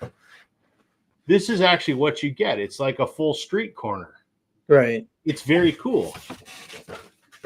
Now, a lot of the originals, this never survived, right? Because people didn't take care of them back then. And it got to the point after a few pressings, they just stopped making it and they release it like this. And as an album cover, this is dog shit. This is kind of cool, but by the same token, it's kind of cumbersome because, your album's got to fit in it. And I think in 30 years that I've owned it, I think I may have done this twice to actually see what the picture is. So this is neat, but poorly executed. And the end result, which what most people have, is just it's garbage, I think. For an album that's mediocre in a catalog that is incredible. Mm-hmm. And then the last one isn't the band, but it's Levon Helm. The last album he did was with Mavis Staples. It's called Carry Me Home. It's interesting because it's not, makes you think it's a duet album. It's not. It's a Mavis Staples album. Oh, here's Daryl. There he is. Did a polar bear eat your Starlink or something? We wondered what happened. I think it did. We are in the middle. I wouldn't say a blizzard or anything, but we've got some snow, just some obstruction. Gotcha. All right, so it's technically a Mavis Staples album that Levon just happens to play drums on. He doesn't sing on any of it, so it's okay. But my point is, what a shit album cover. Mm-hmm. Like, it has a white line around it. It has their names. The back isn't any better.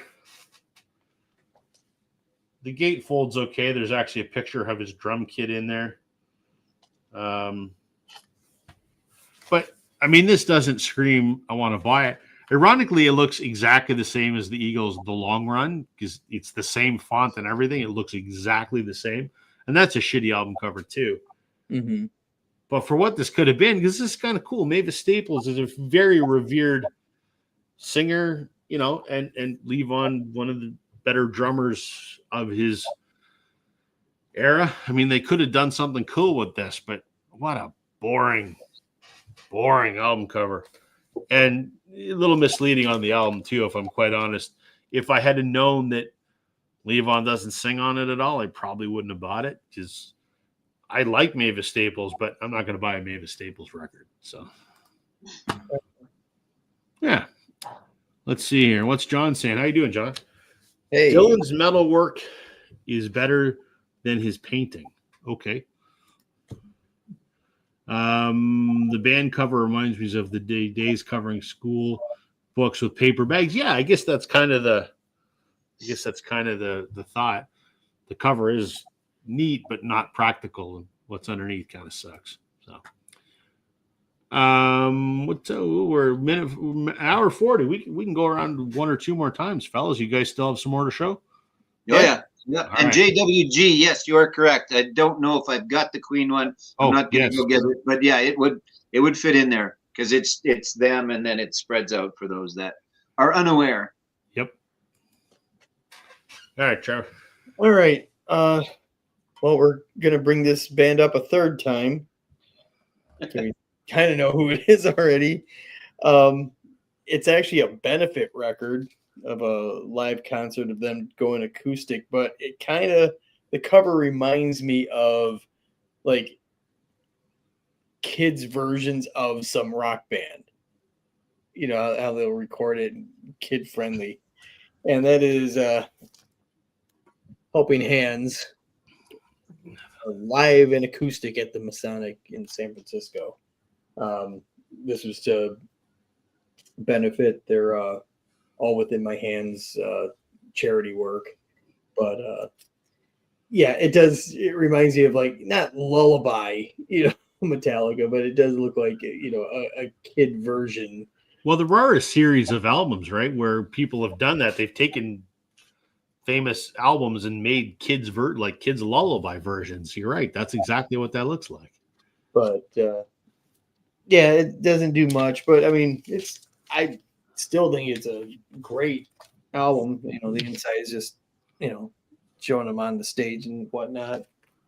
But it's good, especially the way they rearrange some of the songs of their classic catalog and make it acoustic and not just straightforward. But is that a gatefold sleeve for that album, that your album stays in the sleeve the whole time? That's impressive. You know where you guys could get those if you wanted those? Where? Tell me. VinylStorageSolutions.ca and use the promo code Northern 10. Excellent. That's right. They have great gatefold sleeves.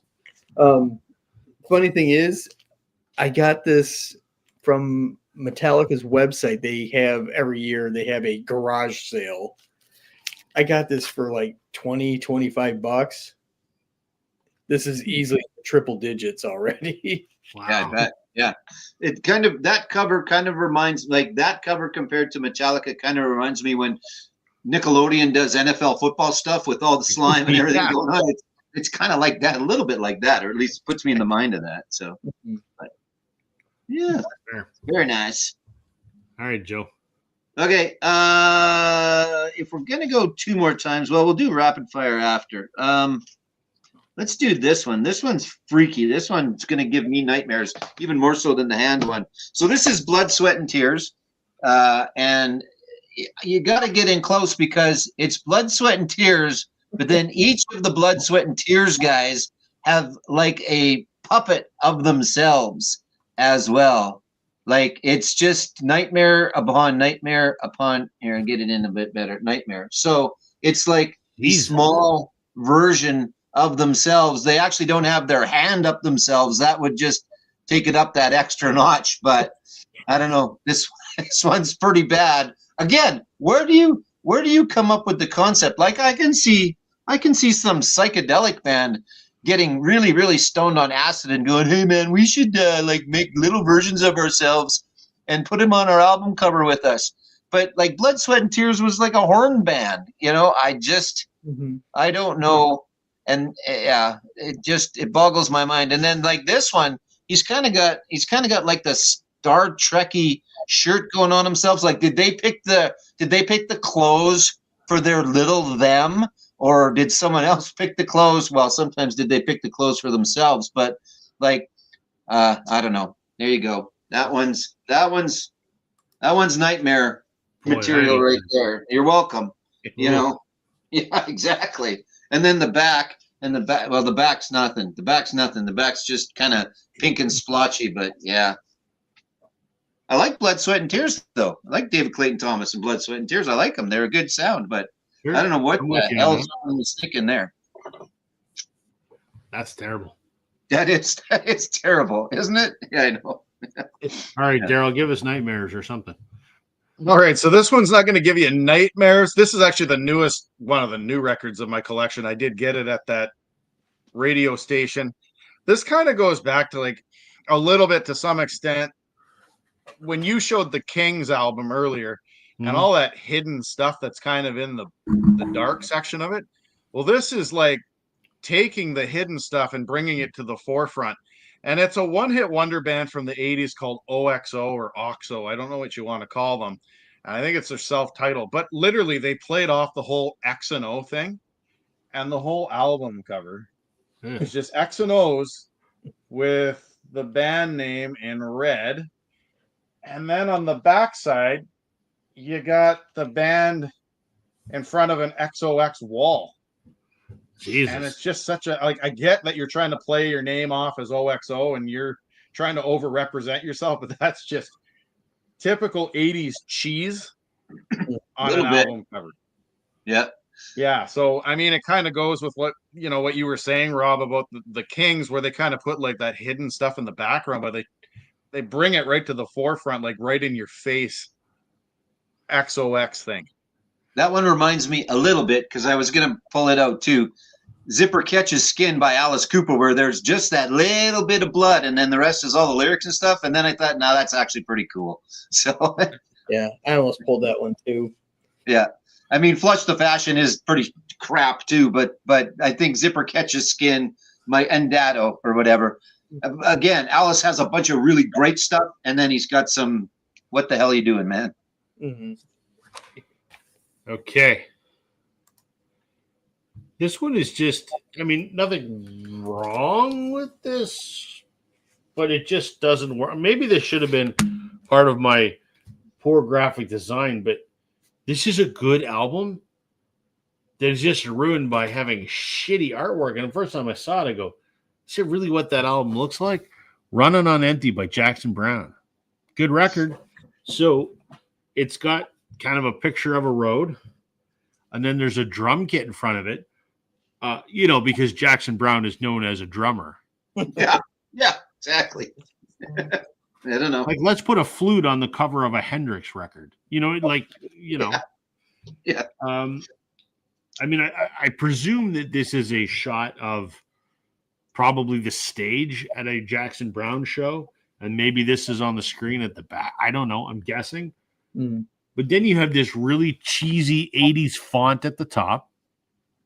And the title's hard to read because it's small. And instead of leaving a small space, it sits right on top of the picture, so it's hard to read.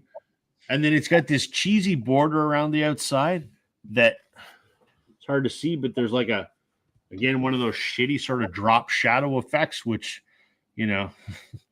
Microsoft Publisher. I mean, that's kind of what it looks like. But this just looks so amateur hour. But this is a good record. I mean, this has Running on Empty. That obviously that's the title song. It's got a cover of Cocaine on it. And I mean, there's some great people on here. David Lindley's on this album. Leland Sklar is on this album. I mean, there's some incredible people. It's a fantastic record.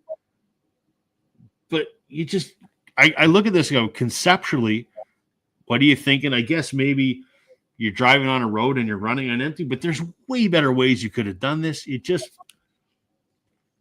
looks cheap. It looks really, really, really cheap.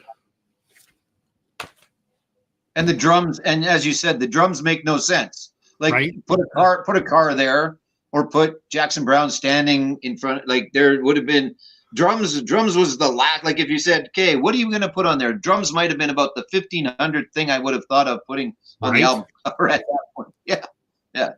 Put them like leaning on this. Put them at the side of a highway, leaning on a telephone pole.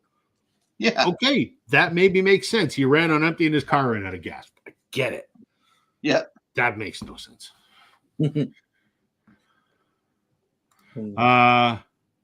That's not a cover of Cocaine. I'm Running on Empty. That's an original song.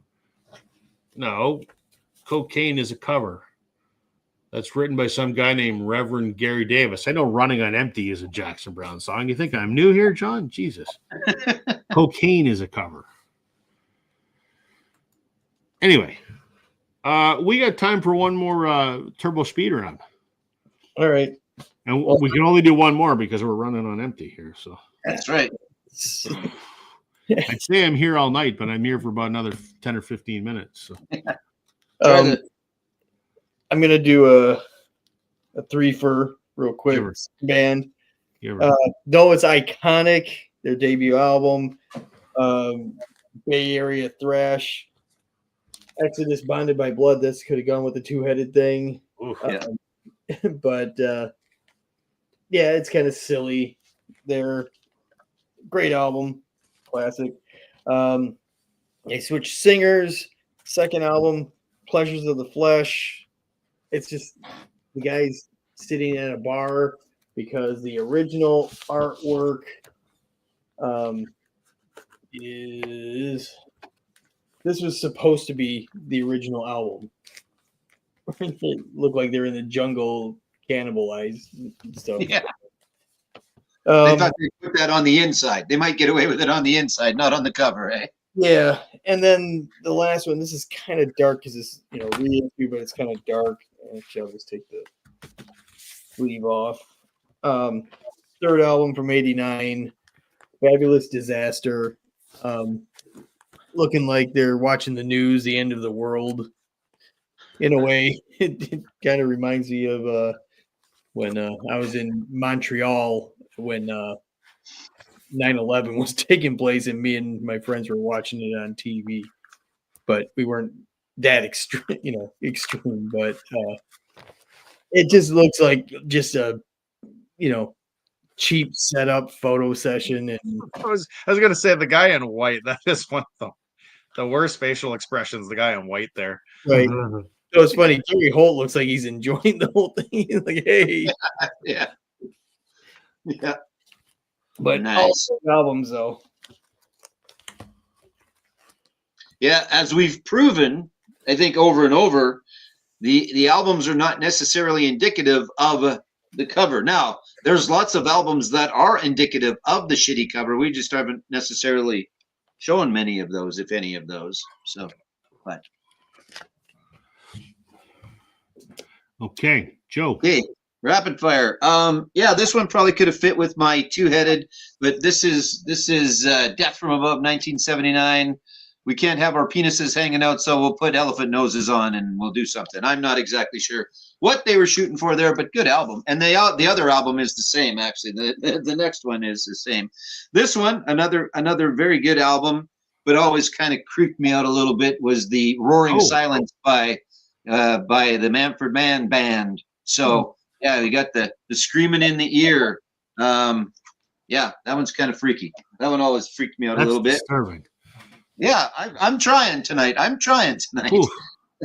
This album, this was just the downfall of Billy Squier altogether. Both the album cover that was shit, the video that he did.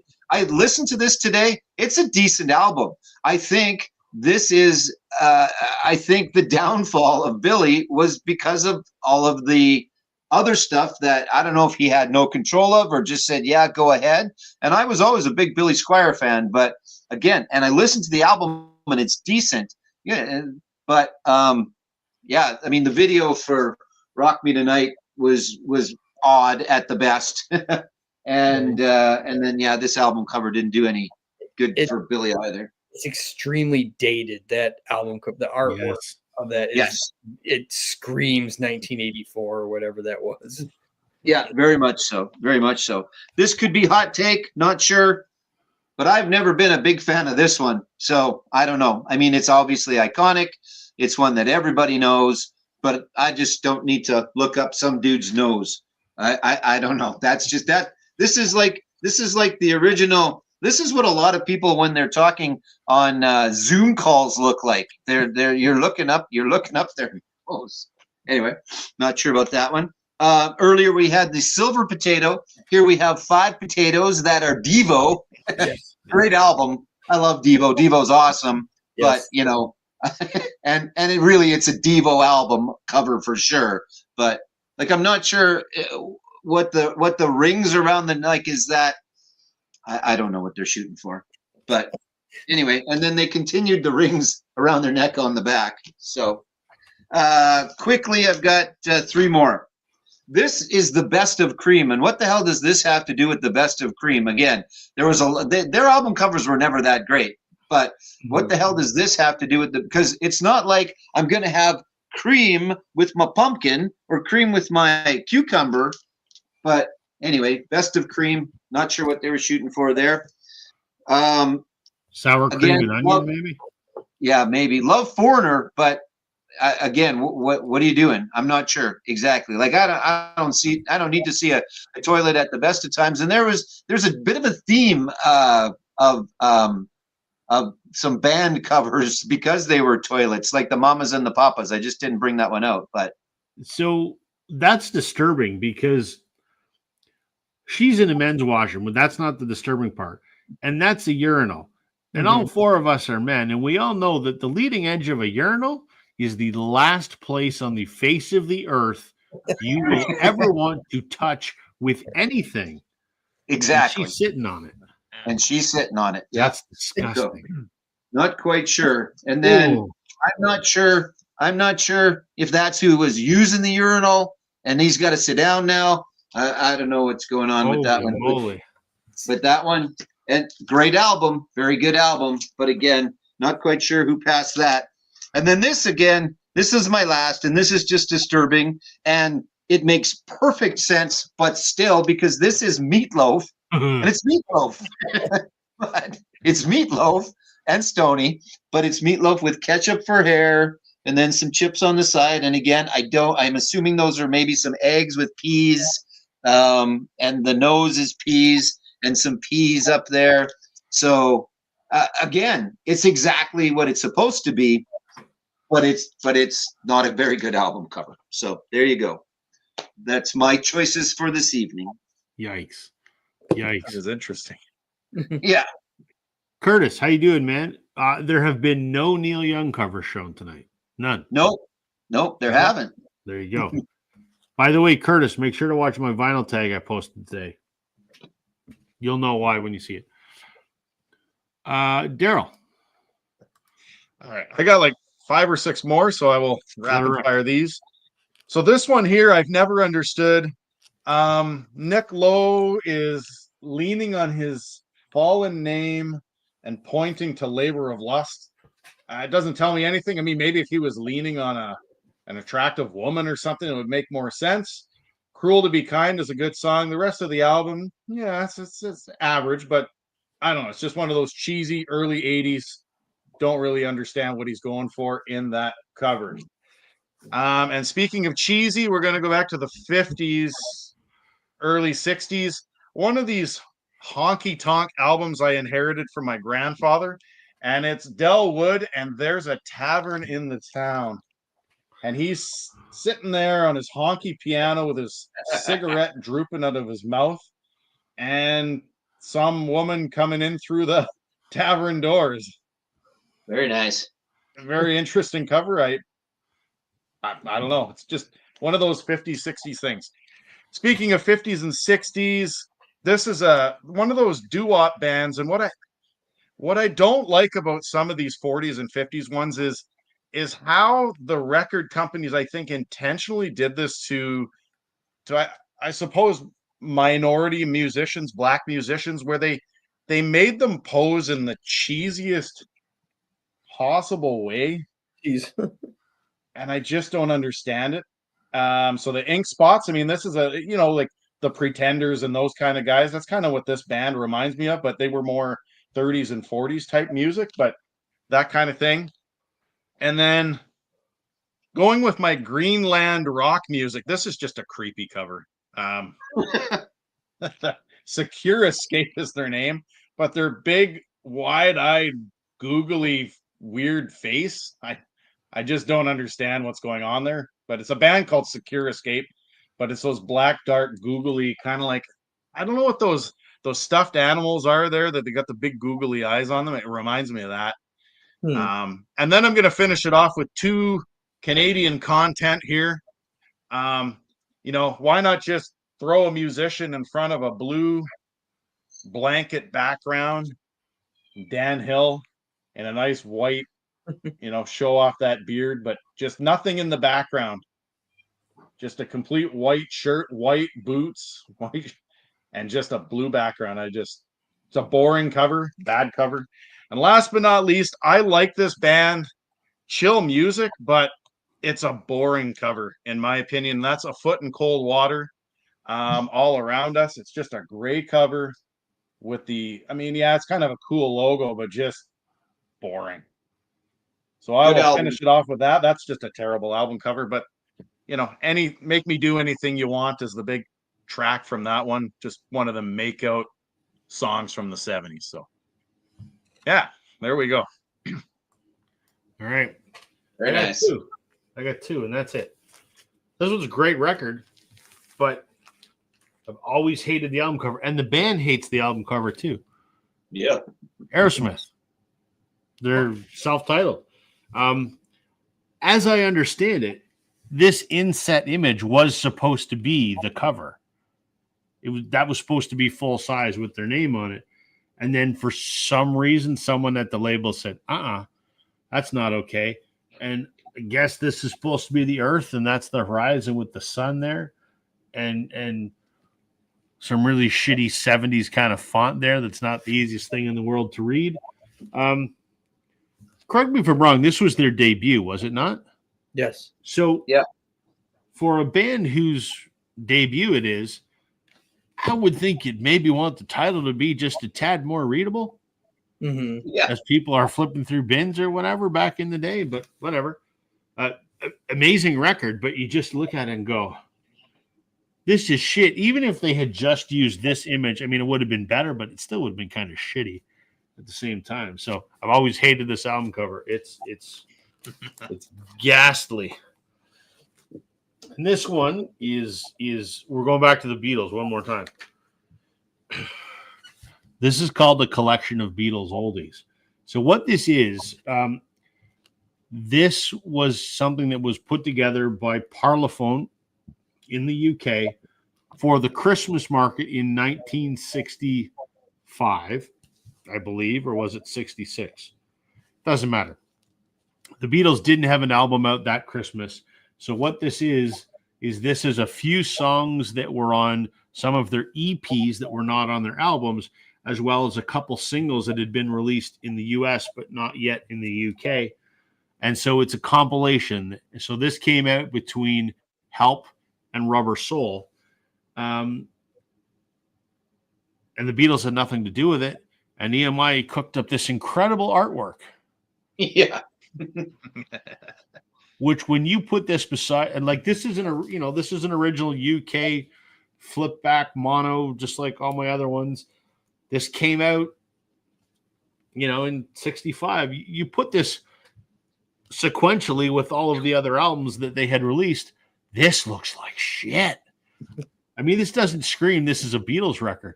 Not at all. Why would you call it Beatles Oldies? Yes, they're songs that had been previously released on an EP last year. So it's not like these were songs from 15 years ago, right? It's conceptually a bad record. I don't think it sold worth a shit in the UK. The album artwork is ghastly. There's a picture on the back of them when they were in Japan.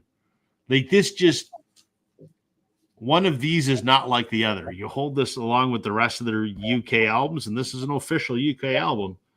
Just doesn't fit. I don't know what the hell they were going for. It's horrible. Horrible. Here we go. Let's see here. John wants to know, anyone have the self-titled Elf album? The elf on the front is pretty disturbing. You got it, Joe? Nope. No, I want it though. Yeah. You think of there's so many. The Dwarves, right? Like we couldn't probably even show the Dwarves, but every one of their album covers is not good. So, but yeah. Some pretty bad ones. And Richard's saying that Aerosmith covers the absolute opposite of Montrose debut cover art. Yeah.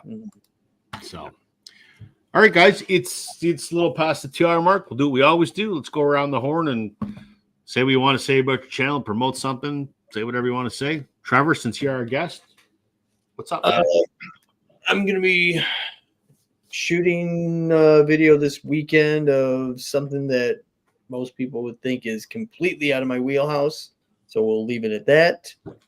I'm still trying to compile all the concert videos I did, from the end of the summer into the fall. I don't know if I'm going to do individual videos or just like, here are the 3 concerts I went to. Here's some clips. Here's, some reviews of them. And I don't know if people want to watch a 45-minute video of 3 concert stuff, but like I said last time I was on, this is a hobby. I don't feel like I owe anyone anything to, put stuff out, but I'm getting the bug back again to do stuff. Cool. Let me ask you something. When you go to a concert, and I mean, you've seen, I shoot stuff.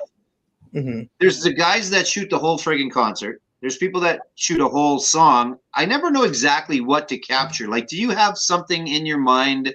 Like, is it just, oh shit, I want to get a little bit of that song? Because I've always wondered what is the best clip to have. Like, I don't know. That just came up when you mentioned that. Yeah, I mean, like the Metallica ones, because I know their songs like the back of my hand. And I think I got just like snippets of most songs. I think the only one I did in its entirety was Orion, because I'm a huge Cliff Burton fan. But everything else that I shot, it shows it, 30 to 60 seconds. Yeah. Just to get the gist of it. So, and thankfully I didn't go to Brian Adams, so I could keep my channel. Exactly. That. Yeah. But Rob, what about you? Like, I mean, again, I do about 30 or 60 seconds just so that I have a little clip of a song, just so that I kind of have that memory of it. Like, I'm always gonna have the memory of it, but if I want to play it back, I've got a little clip of it. But I don't want to be so preoccupied with I gotta get this song. That you actually miss the experience of being there. But here's the thing. Here's the secret. Someone is doing that. Exactly. So let them do the hard work. Exactly. I get my 30 or 60 seconds, and I might do it for 2 songs usually. And I keep when I've got on my computer, I can go back, and that was my vantage point. But I'll go on YouTube, and often there's concerts I have been doing. So I'll just go to, there's many websites where you can rip YouTube videos. I shouldn't say that.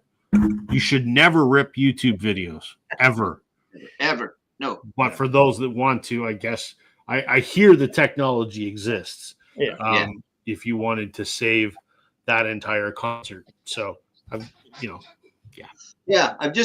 never quite decided, because I have no, if it comes on, or if I know it's coming, but I never know it's coming unless I've seen them before and the sets are the same, like as an example, and then we'll go quick. This will be my what's going on part. Sure. Metallica, you mentioned Metallica, and the reason that it came to my mind is because I'd seen them last year, and then I knew when James started doing his little quiet solo type thing, that fuel was coming. So I knew that was going to be great because that's just great the way he does it. He kind of plays his little slow bit and then fuel kicks in. So I knew that was coming. And so I got that. And then, you want to get stuff like the beginning of one when the bombs are going off and things like that. So I'm never quite sure because I don't want to tape a whole song. I'm not going to sit there and tape a whole song. I'm just not sure what part of it to get. Like, do you get the chorus? Do you kind of get the start? And it's like, anyway. Just a thought. No, it's a good thought because some people get too preoccupied with capturing the moment that they're not in the moment. Yeah. Oh, for sure. Definitely. So. And yeah, I mean, I'm one that I will bring my phone up and I'll just get little snippets or whatever. And you're right in the fact that although I share them, it's for me because I do go back and I look at them, especially at the end of the year and go, oh man, that was so good. That was so good. I love that. And it's just fond memories. They're up in here, but it's getting a little fuzzier up in here. So to go back and actually have a little bit of a look where I was sitting and I can hear myself singing, or I can hear Joanne singing. Like when we went to Green Day, Joanne and Emily were standing beside me to kind of hear them singing in the background along to the songs. Oh, that stuff's kind of cool. So, okay. Thank you. That's what's going on with me. Very good. Daryl, what's going on up in Northern Vinyl Guy? Not too much going on. As I mentioned, if you missed the beginning of the show, I've got a lot of records to clean. It's going to take me a while, so I'm going to try to do some. As you know, Friday I'm heading out on the train to go pick up my daughter, so that'll be fun. I know that a lot of people think McDonald's is gross, but I don't get to eat it very often, so I'm going to check out McDonald's. I know it seems so just normal for Southerners, but hey, for me it's a treat. I know that there was some controversy surrounding this, but I'd like to try to get my Vinyl Tag 2025 going. I know there was a whole freaking big deal about that, but we'll leave that as is. But I'm going to try to get it going and do mine, if not by the weekend, sometime next week. And that's about all that's going on up here. Cool. Well, I did Vinyl Tag season. The first one I did was Sam put out his Americana Vinyl Tag 2025. Of course, Sam's my buddy. So when he was uploading it, he sent me a text and he goes, I better get a Canadian response out of you. Because last year I took his Americana Vinyl Tag and I answered it with all Canadian music. That sort of, it's like Americana style music, but there is, as Joe and Daryl and I have talked, there is a kind of Canadiana, sort of thing. So Sam really liked that I did that last year. He goes, I want you to do it again. So I just posted that this afternoon. That was fun. And then this weekend, I'm going to do my actual, the main vinyl tag that is out and about. So yeah, that's it. Awesome. That's it. Trevor, thank you for being our guest. Always fun, my friend. Thank you. Carol, Joe, I always love doing this with you guys every week. And to those watching in the comments, thank you for spending a couple hours with us. We appreciate your time. I hope we entertained you. We'll be back next week, and then I think we'll take a break for Christmas for a week, if that's cool with you guys, because Christmas falls on a Wednesday, so I'm probably going to be eating turkey. So what do you guys think about doing Christmas records next week? Do you have enough? I don't know if I could. Yeah, I could probably pull it off between Christmas records and then songs on albums as well. Maybe. We'll give it a shot. Sure. Okay. We'll give it a shot. You're good, Daryl? Yeah, I will see what I can come up with. I don't know if I might have 10. We'll see if I have 10. Okay. Let's see what we can do. If nothing else, the last 15 minutes, we're going to carol. That's what we'll do. If we for the last 15 minutes, the three of us or the four of us, we should have a nice group of people maybe next week. It'll be our year-end wrap-up or whatever. All right, well, let me see if I can. I've got the paid stream here. I'll see if I can rope in a few folks. So, Trevor, you want to come back next week? You don't have to commit. Send me an email if you want to do it. Yeah. I'll see if I can get We'll 6 or 8 people. I'll see if I can get 6 or 8 people, and we'll do a year-end shindig. So, am I allowed to wear my lights? Can I wear my lights? I would encourage you to do that. You would actually be disappointed if I didn't wear my lights, wouldn't you? Correct. Yes. Okay. Yes. So, good. All right. That's a wrap, gentlemen. Thank you. Thank everyone watching. We will see you next week. Right. Thanks, everybody. Have a good night, everybody.